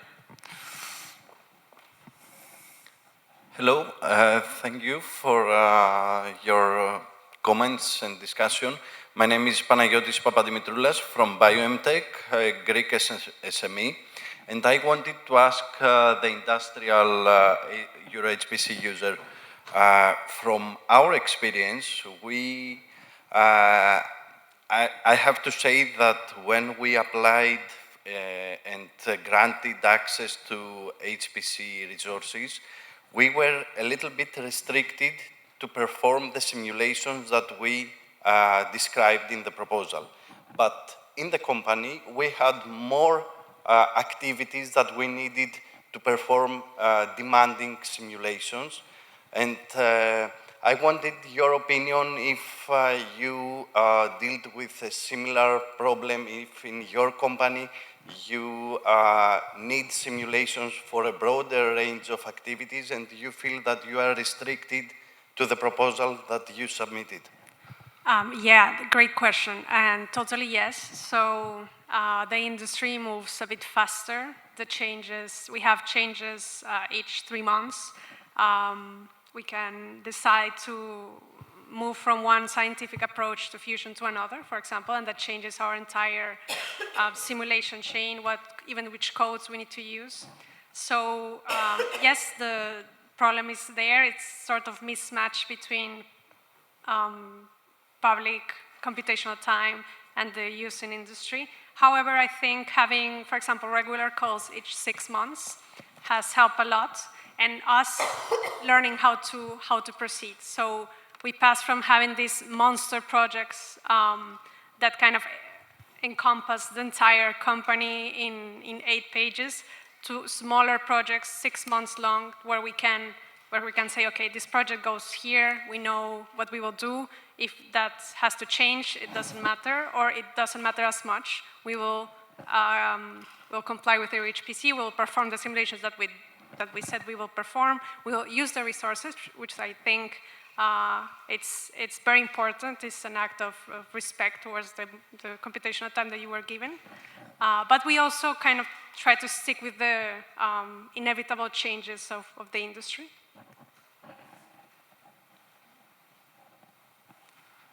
All right. More questions from the audience? Otherwise, I guess, looking at the time as well, we have a few minutes left. I would like to basically ask each of one, what are your plans for the near future? I guess for the Federation project, you have a long list of topics that you have to tick, but what can we expect from you in the coming months? Yes, so essentially in essence is that we're aiming on being operational on 9 EuroHPC system by end of March next year, and this essentially means that if you get an allocation for any of those systems, you will be able to be onboarded via the Federation platform and access any of these systems with, let's say, the basic minimum viable functionality, so project management, interactive computing, and direct access. So look forward to that one. Yeah, so I already mentioned the frameworks we are trying to expand on. We are also, now that the Slovenian AI Factory started, we'll probably gain some new users from the private sector. We'll try to communicate with them to find out their needs and work on that.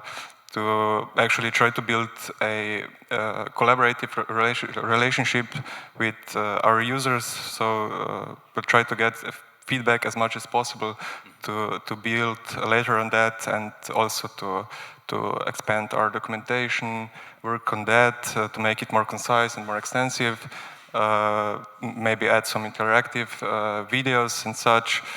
And yeah, that's mostly it. Yeah.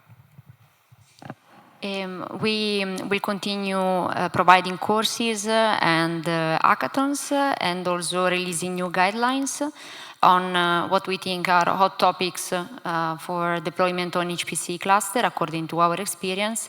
We already released a guideline on how to measure the energy on EuroHPC platforms, and there will be other ones in the future.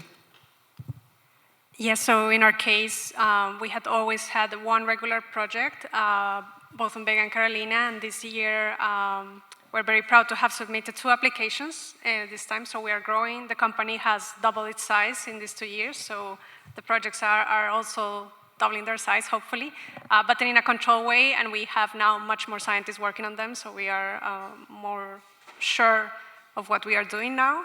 And so that from the computational time side, then we are, of course, very curious how could we profit from the AI aspect of what EuroHPC is offering now. We do have some 2 or 3 topics that could be of interest for that, but here we are also not experts, so we will definitely need some guidance. Yesterday over the coffee, we also discussed a bit your plans of maybe starting developing digital twins for fusion reactors and so on. Is that something you can say something about, what you would like to do there?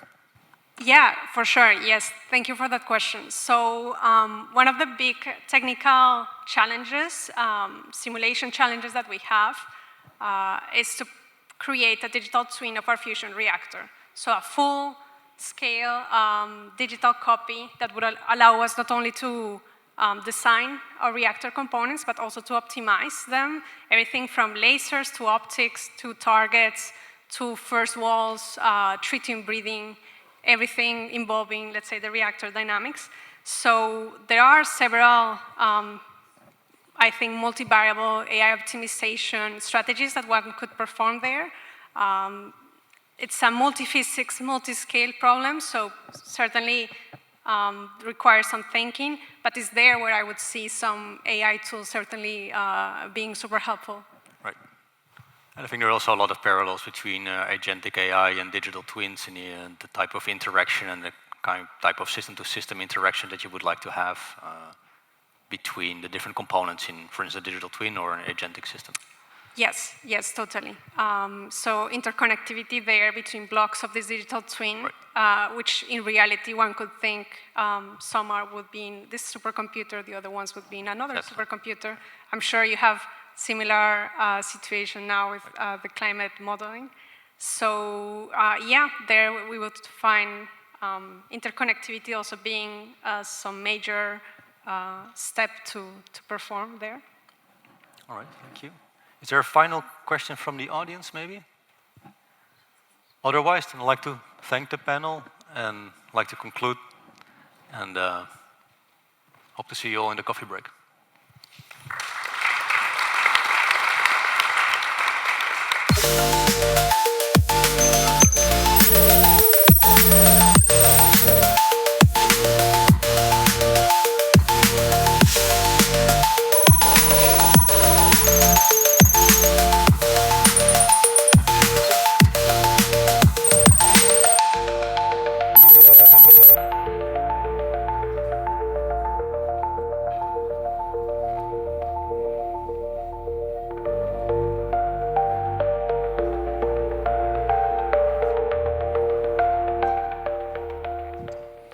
So, welcome back, everyone. And we're in the final stretch now. We're going to do something a little cool, but I want to give you the backstory to it first. As you are hopefully all aware, the Joint Undertaking has spent the last 2 years procuring quantum computers. This is a long journey. We all had a lot to learn along the way, but the machines are slowly but surely starting to materialize in different places around Europe. I had the pleasure of going to the Czech Republic a couple of months ago and kick the tires of what was being installed there. And that was followed up by going to Poznan, where we have another device that's being installed for the inauguration. At that inauguration, the people that runs the machine in Poznan said, well, wouldn't it be cool if we actually do a live demo at the user day? Now, the way this thing works, especially if hosting entities are in proximity of each other, they're really good at attending each other's inaugurations. I think it's also because then they get a bit of food and other good stuff. Anyway, our colleagues from the Czech Republic was there, and they overheard this and said, well, if they're doing it, we're doing it too. This was confirmed when we then, a little later, inaugurated the machine that we have in Ostrava in Czech. So we have two machines. I do have to say, this is bleeding edge. These machines are not yet accepted, and contrary to supercomputers, the environment plays quite a bit of role on these devices. As you will find when you start using them, there's a phase of calibration and other good stuff. So this had all the possibilities of failing, but that didn't take away the challenge. So what we're going to have today is, I have to say, up front, one failed attempt, but we are going to have one live demo. But I do have to say, the failed attempt is not failed. It just is going to fail today, because unfortunately there was a power outage last night in Ostrava, so that device is no longer calibrated. But I can attest to the fact that the recording that was done when we were doing numerous test trials before that. So it is the actual machine that you will see. It just won't be live, unfortunately. It's a shame, because I can tell you, both sites put all efforts into making this happen.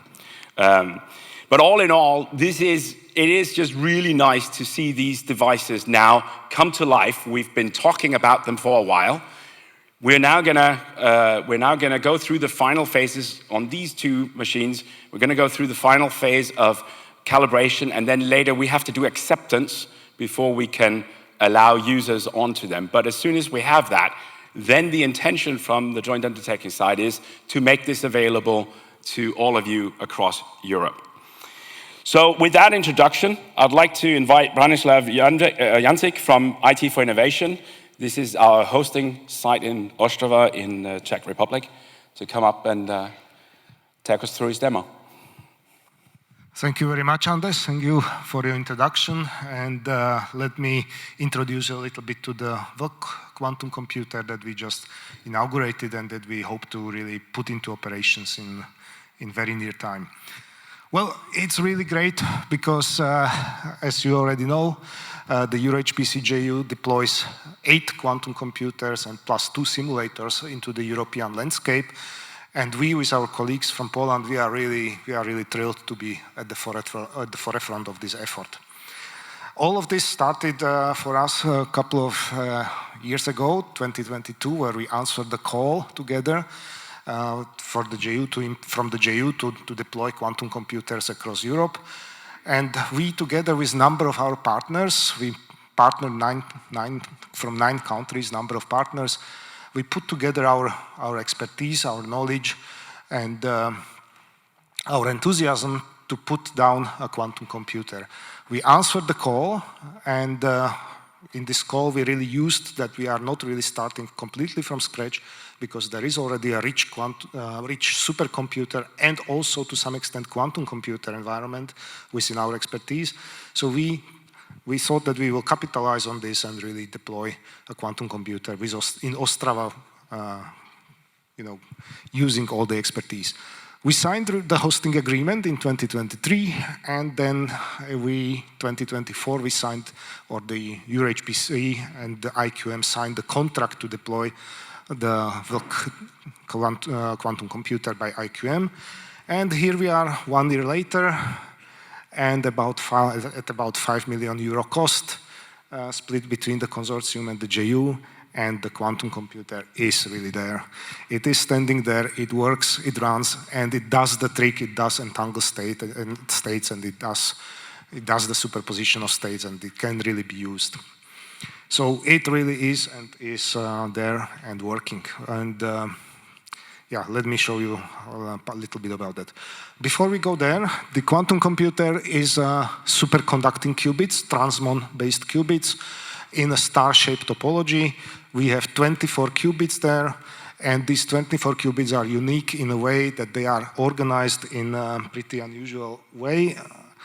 They are organized in a star-shaped topology, meaning that there is a central resonator between the qubits, and into this resonator you can put your quantum states, you can put the populations onto the resonator, and in that way you can mediate the interaction between any of the 24 qubits in a very native and very easy way. So this lends very well to certain classes of quantum algorithms. What is also very important, and that was part of the call, is to make sure that this quantum computer is integrated with a supercomputer, in that case a Carolina supercomputer, and we have done a lot of work for that. But I can already say a spoiler: the integration will go very well with all the other supercomputers within the EuroHPC portfolio. Here I have some simple picture about the integration that we have done. Normally, you would have a quantum computer, and you would have some machinery to connect to it. And basically, what we did, we put our HPC middleware in the middle, and this middleware really allows us to run very easily, very smoothly, and also to make sure that we have authentication, authorization mechanisms, and that via the HPC, this can super easily be really extended and provided to quantum computers across Europe. This middleware is based on Lexis platform, and our Lexis platform, I'm not going to talk too much about it, but it's super nice and elegant platform that allows easy access to quantum computers, HPC computers, and cloud computers, and it really allows you to set up complex workflows and then execute this across the different modalities. And we really capitalized on this platform, and not only that, this platform is actually in the basis of the federation platform access that we will deploy for the EuroHPC. So the computers will be, and the quantum computers, including the VOC quantum computer, could easily be accessed across the supercomputers of the EuroHPC JU. All right, let me show you something that is not a live demo, because that was a live demo yesterday evening, but unfortunately we suffered some electric malfunction in the room, so the computer is not calibrated at the moment. But we have basically two access mechanisms. One access mechanism is basically, maybe I need to start the video. Yeah. One access mechanism is basically via web API, via web-based interface. It's super easy to access, super easy to do. You can just define your circuit, click the start button, and then the HPC middle and the Lexis middleware in the between will stage everything as necessary and will execute the job. And this can be what is really perfect. This can be really combined with a classical computing jobs and can execute pretty complicated directly acyclic graphs of your computation. And here we really see the results. We see the animation of how the individual shots of that example circuit that I had there added up together to obtain the result. All right, so this was just the demonstration that it works, that it actually does the superposition and entanglement. This is an example toy circuit that doesn't do anything really useful. It's just interesting to look at, and why that I will say a little later. What we can also do, you may want, and that's also very, very typical, you may want to execute quantum circuits from within programs, for example, from within Python, and then run them in a circle and so on. For more complicated algorithms, this can be done in this way, but that can be done also directly. And we can, and that is one of the ways to work with the quantum computer. And we have that as well. That really works. In this example, I can just show you how you can log in and make sure that it runs. So you just need to load the proper libraries that we have created. And once you load it, you get your session where you go really for a My Access ID. You click your My Access ID. You get redirected to the My Access ID pages. You find your institution and you log in. And there you are. Then you confirm, and then you get logged in to the device. And this now creates a token, and this token can then be used to really execute the computers. Here you see the login page, and yeah, now we got the confirmation that we are logged in. Okay, and in the next step, what you can do, sorry, that was a wrong button. And in the next step, once we are logged in, we can really continue in the classical Jupyter Notebook, Python, Qiskit fashion, where I have now this little demo that was actually working yesterday very well. Once you are logged in, you can see that you are logged in. Let's check the number of qubits. Yes, we see the 24 qubits. We've now create the circuit. It's again the same example circuit that is programmed there. This we see the circuit. We just create the superposition of state using the imaginary coefficients. Then we entangle everything, and then we split everything once again with the Hadamard gate. Then in the next step, we can transpile the circuit. That means really to make it on the real platform. However, we do this more advanced. We don't have to do this step because we are able to do it in the backend transparently. So you don't need to do this step, but you can do it because then you can really modify. And now we are about to really run the circuit. We just call the execution, and now we actually have executed the circuit. And we got the result. We ran 5,000 shots, and yeah, this is really the moment where we execute the quantum circuit, and this is where we read out the results. And we finish with just looking at the results. It should be very similar what we have just seen. We just plot our results, and we see our distribution. This is just the little funny state where we have all qubits 0, or the second qubit is 1, and then vice versa. And this state corresponds to this wave function, which I find interesting because all the coefficients of the state vector are purely imaginary. Yep. And that's a demonstration that the quantum machine really is there, does work, and does what we need it to do, and you can really execute quantum circuits, pretty complex.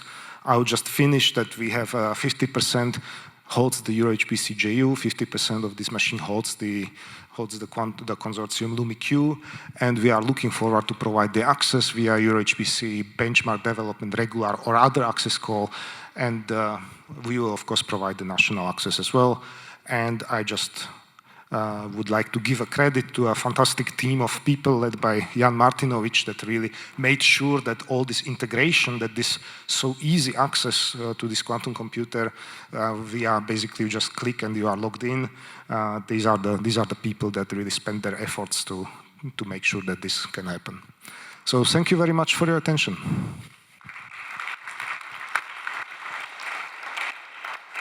Thanks a million for having, well, you created the challenge, to be quite honest. No, it's great. And I will testify to the fact that this was an actual recording of what the device did do. I didn't see it yesterday, but I saw it previously. Anyway, with that done, I would now like to ask Chris to come to the stage. Maybe just while he goes up, I mean, if any of you, when you were in high school, didn't understand why you were being taught complex numbers, now you know that it was to prepare you for quantum computers. Okay, so thank you, Anders, for the introduction. Waiting for. So I'm really excited to demonstrate live the access to our quantum machine, which was delivered back in June this year. And we'll give the live demonstration jointly with my PhD student, Konrad Wojciechowski. And I am excited also because giving a live demo of any quantum system is pretty easy because by nature, by quantum nature, you have only 50% that your demo will be successful. But we did our best to prepare many components, and we tested so many times the system that we are planning to show you. And this is the picture, again, which was presented by Branislav. Our system is called PIAS-Q, and it's only one trapped ion system base located in Poznań in Poland. And this is the QR code. If you go simply to the website pias-q.eu, you will end up, now let me switch to a website that we have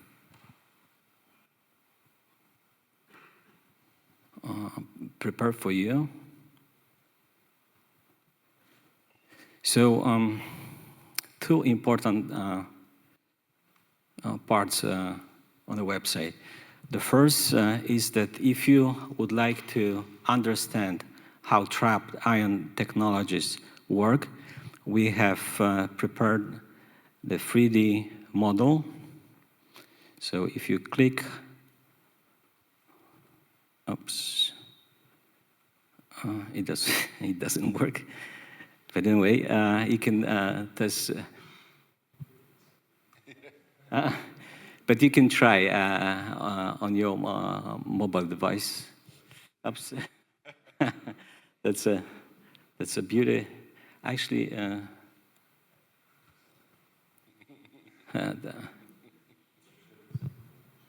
that's. I think that's a problem with the signal. No? It's okay.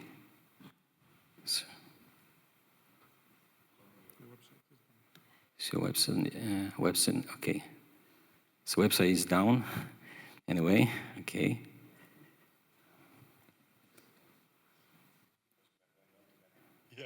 So So, okay, but anyway, you will end up on the dedicated website. So you will see all the details of the trap ion system.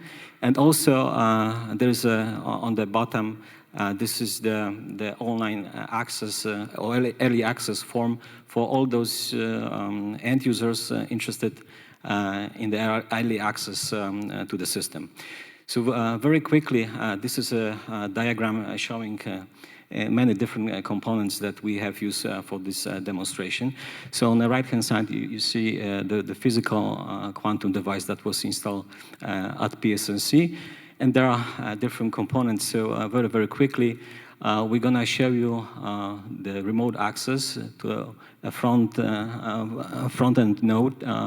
And we'll log into a Slurm and also check the status of the trap ion quantum system. And then we'll show some examples using Jupyter-based tools and also a dedicated web-based interface. So to evaluate the performance of the quantum system, we have already designed and developed open source quantum benchmarks. So feel free to get access to those benchmarks. And we have decided for this demonstration to pick up two quantum algorithms. The one very popular, it's called Groover's algorithm, which was proof back in the 90s that it should deliver quadratic speed up for search algorithms. So we're going to show you how we can actually identify and find a certain number from a set of random numbers. And the second quantum algorithm, which is more complicated, more sophisticated, is around quantum chemistry. We know all that the quantum simulations, classical quantum simulations, are very demanding. So we will show you using web-based interface how to use PSQ, the quantum machine, to find the ground state energy of a molecule. We'll pick up the hydrogen molecule. So now, as the website is up, okay, but, So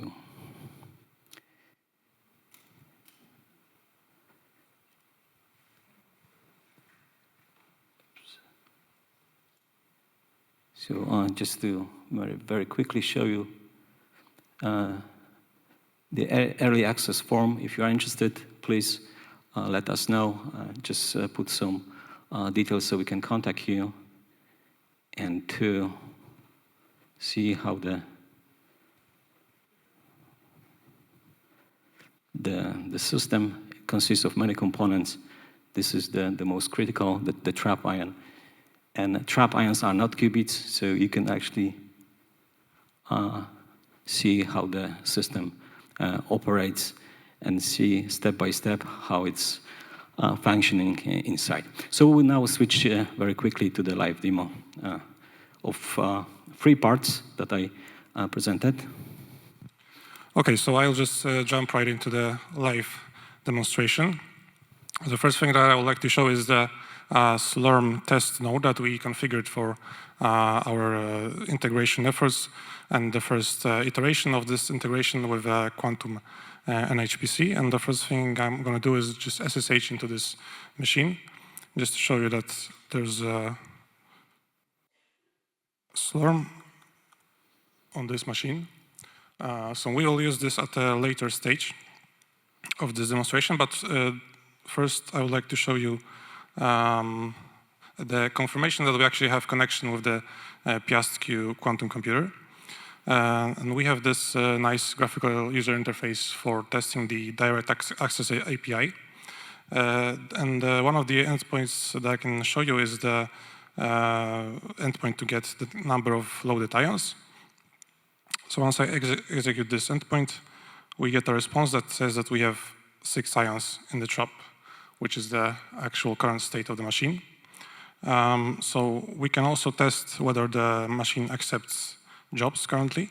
And to do it, we can just run this example circuit. This is not a meaningful circuit, just one repetition of some random gates to test whether this connection works. And once I submit that, I have to paste the ID of the job into this field.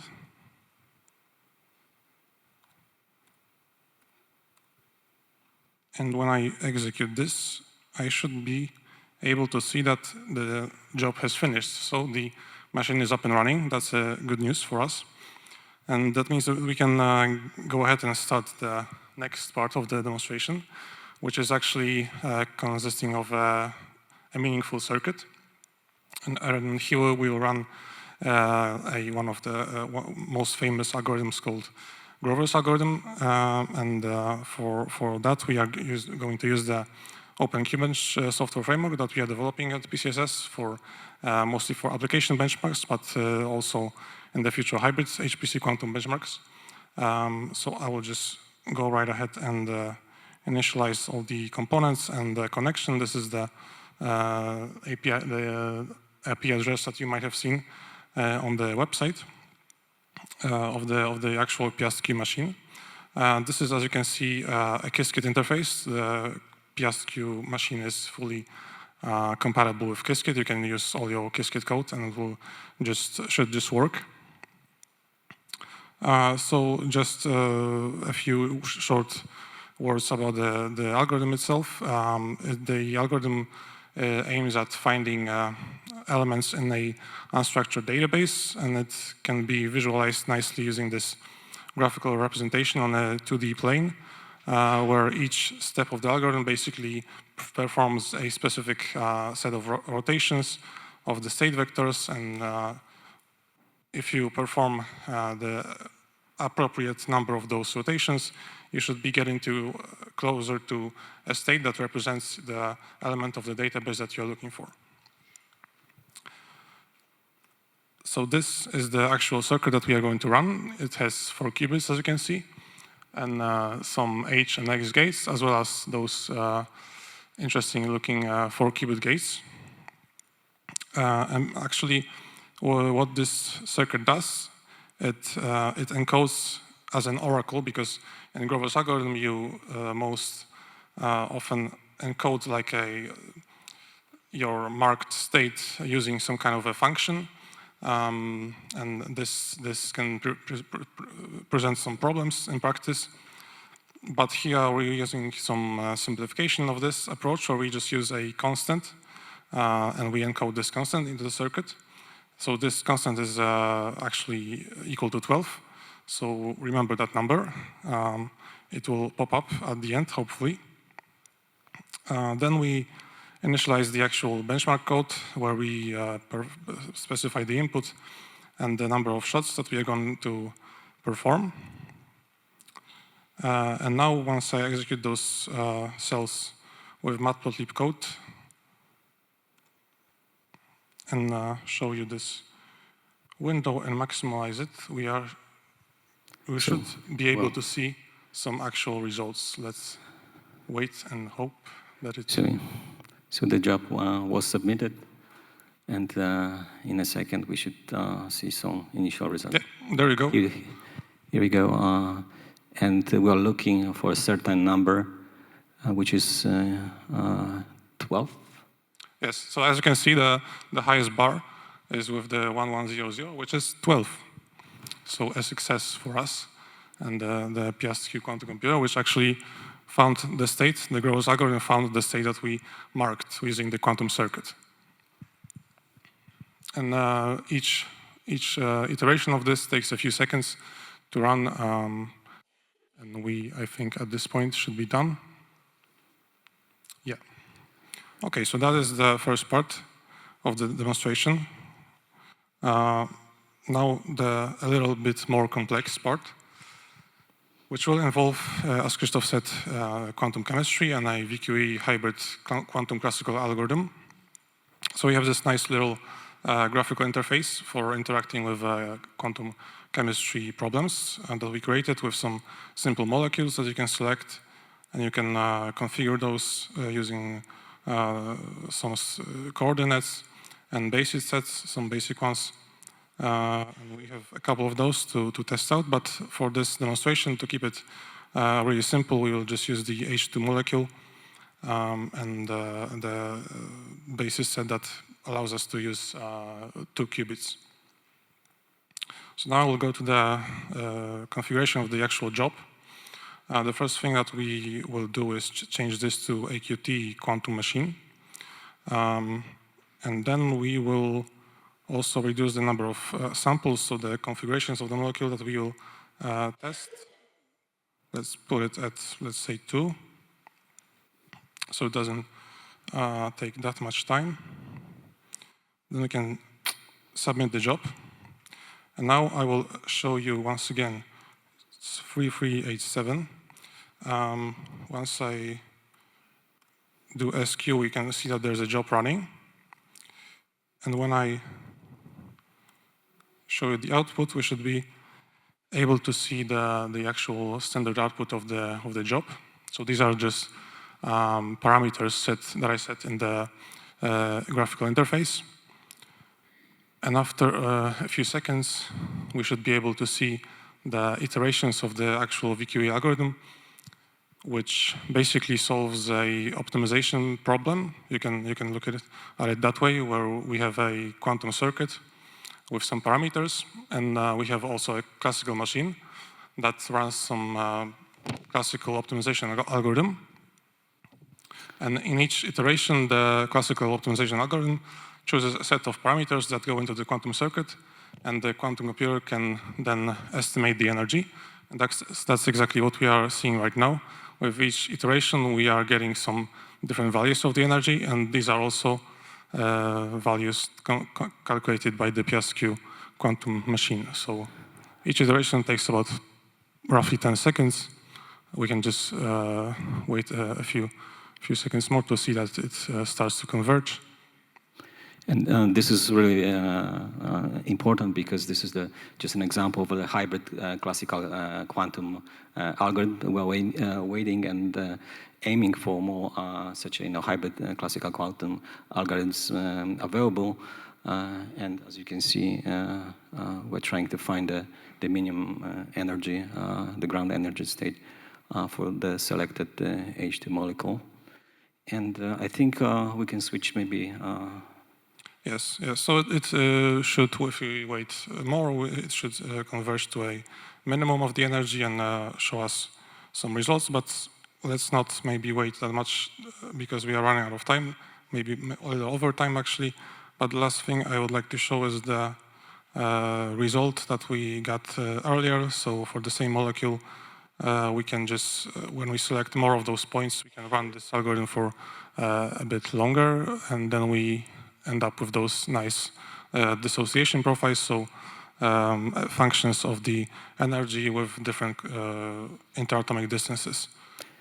So just to conclude, the PSQ system is still in the calibration phase, but we do believe that in a coming few weeks from now, the system will be accepted. It's getting better and better. As you have seen, for the first time, we get access to this system outside PSNC.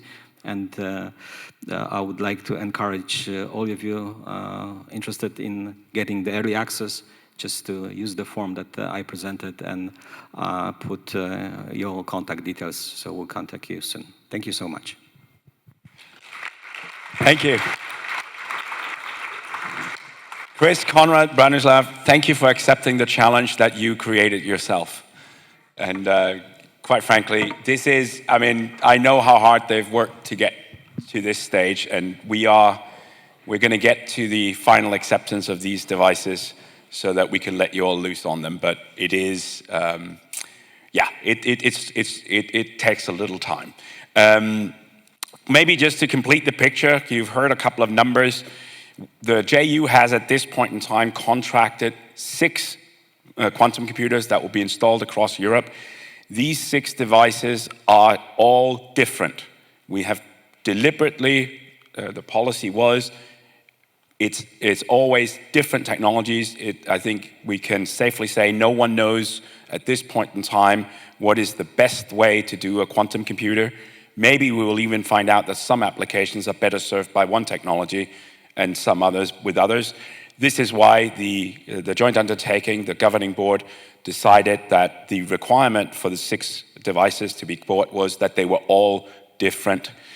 They're being complemented by 2 more devices that we do not yet have under contract. So that brings us to 8. And then we have 2 more so-called simulators that will also be put at the disposal of the users. So it's really a brand new world that's coming. And over time, as all of these devices become available, you will be able to apply for time just like you're applying for time on the supercomputers. And we will, the end goal is that all of them are integrated with the supercomputer. So what you're actually applying for is to use both of them at the same time. So with that, I'd like to once again thank you for having done this. It was bleeding edge, and yeah, we get what we. it was really good to see. Anyway, that brings us to the next thing on the agenda, and Joe, you're going to do the talking now, right? And I just have to do the heavy lifting.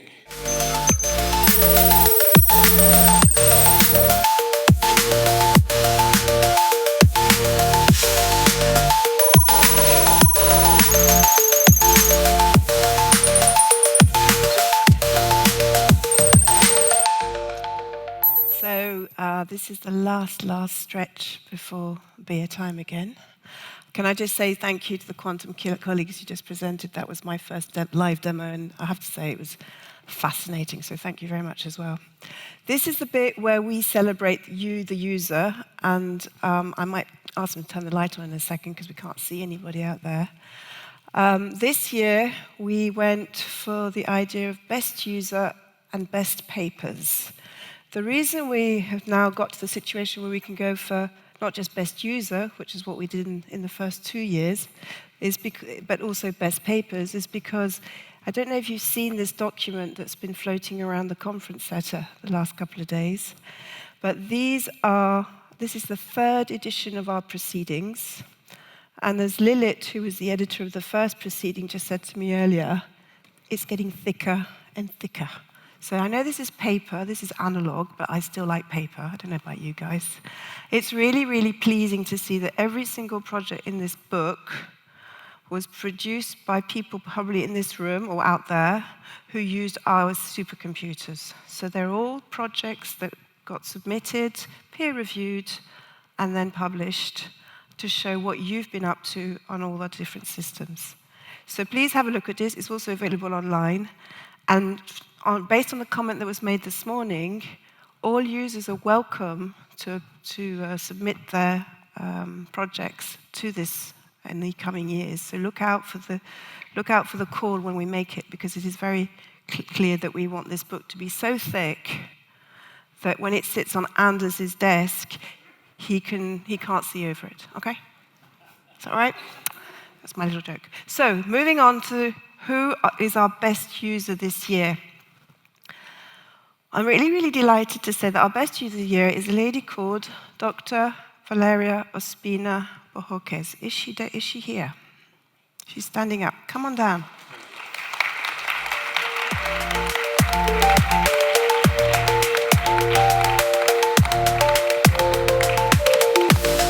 Valeria. Stand with, there you go. So Valeria, and correct me if I'm wrong, is from Focused Energy, which is a German company, a small German company. Her project, or her research, focuses on, this is really cool, on Project Fast Ignition, which is an advanced method in fusion energy studies. I like fusion, so great. Her approach aims to replicate on Earth the processes that power the sun and other stars. She leads a project team, is that correct? Yeah, that has been recognized for, and this is what the user feedback has come back, strategic and exemplary use of EuroHPC resources on several, so not one, but several EuroHPC systems. Her strong project scores when applying for the regular access calls on Caroline and Vega have been exemplary, so congratulations. And her deep understanding, and this is a really good point, on energy conservation principles have been recognized by the hosting entities. Valeria has been successful, as I said, 3 times. She's had 2 projects in 2023 a benchmark call and a regular one, and you've got one ongoing at the moment, again, another regular call. So it just goes to show, you start with benchmark, you go to regular, you keep going to regular, and maybe you'll go to exascale soon, maybe, yeah. So you've been commended by the hosting entities for consistently strong oversight, timely and precise reporting, proactive and constructive communication with the hosting entity support teams. So really huge congratulations, because your work really sets the benchmark for technical skill and collaborative excellence in EuroHPC. So congratulations.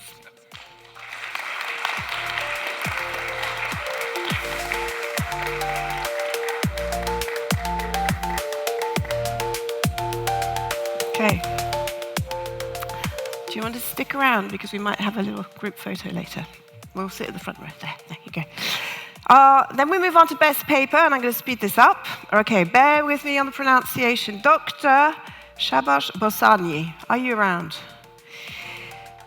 Dr. Bossani is from Wuppertal University.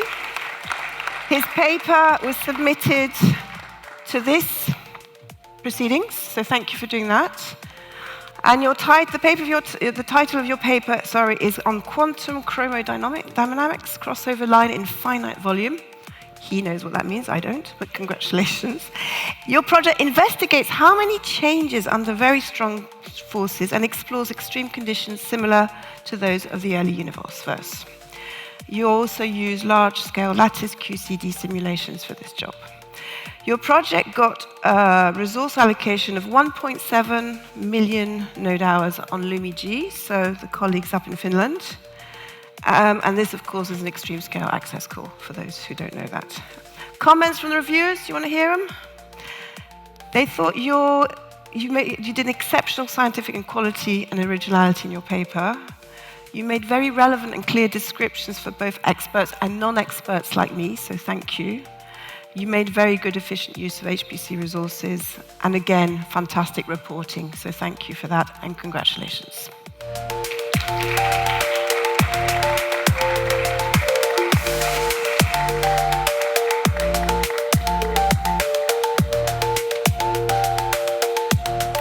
And last but not least is Mr. Oscar Ugo in the room, please. Come on down. Oscar is from a legal tech startup called Newman's AI, which is based in Turkey. And the paper title, I'm going to read it out, Tailoring AI for Turkish Law. So this is an example of social sciences being used on our systems. Domain-specific fine-tuning of small language models for legal expertise. The goal was to develop specialized AI tools for Turkish legal system, train a compact open-source language model, use curated text from 10 areas of law, Turkish law I take it, tax, labor, data protection, environment, etc. You cleverly used a benchmark call. So you only got 400 nodes from the Carolina system. However, you managed to use this small amount and demonstrate it with how with efficient fine-tuning you could make computational resources go further.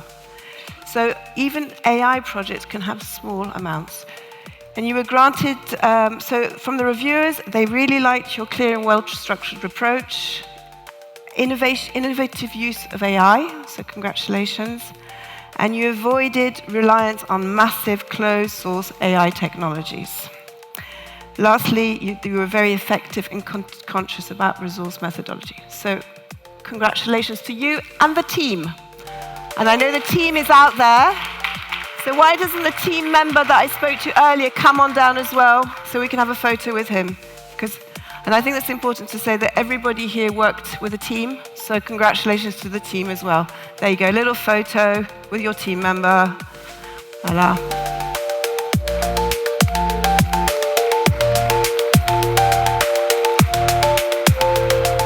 Everybody else. Tout le monde ensemble?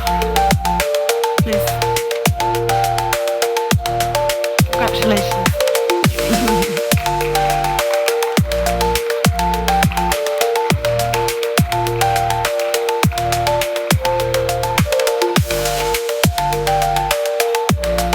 Thank you very much. This now ends our prize-giving session. And again, if you're interested in getting a prize next year, please be a fantastic user and please apply to submit for this proceeding. Anders? Yep. Thank you very much for that, Joe. That does bring us to the end of what we had planned for all of you here in the Black Diamond in Denmark.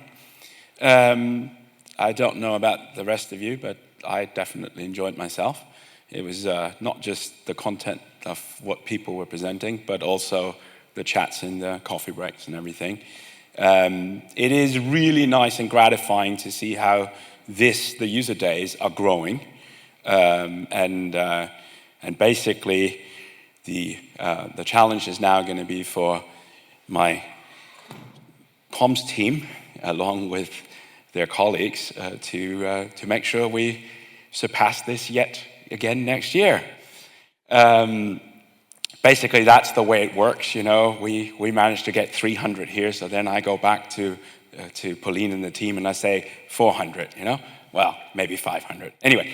We'll see how it goes. It is next time around, we're going to be the plan is to be in Ireland as we follow the presidency. So I think that in itself will be an interesting venue. And of course, as we alluded to earlier, my hope and expectation is that this becomes even more of the users' conference and that we will have our user group and the committee that's helping us there have an even stronger role in the next time around. So with that, I do want to take just time to thank, first of all of you for coming. I also want to thank Dyke and EuroCC for having helped us, EuroCC here in Denmark, for having helped us with all the logistics around this conference, because this is actually what got us into this venue and managed all of this around. Then there's another team I really would like you all to recognize, which is they work quietly behind the scenes. You actually don't see them; they're in the shadows, but they're there. We worked closely with Vidello, and we couldn't do this without them. I mean, they are the ones that make all of this work. They do all the streaming, and they also help us with the logistics and just some good input into how we do these things. And we've worked with them for a couple of years now, and they are simply an extension of EuroHPC when we get together. So it's really a pleasure, and I'm sure you will see them again in our next events. So with that, I want to close User Days here in Copenhagen, and I wish you all a safe journey home, and I hope you enjoyed being with us.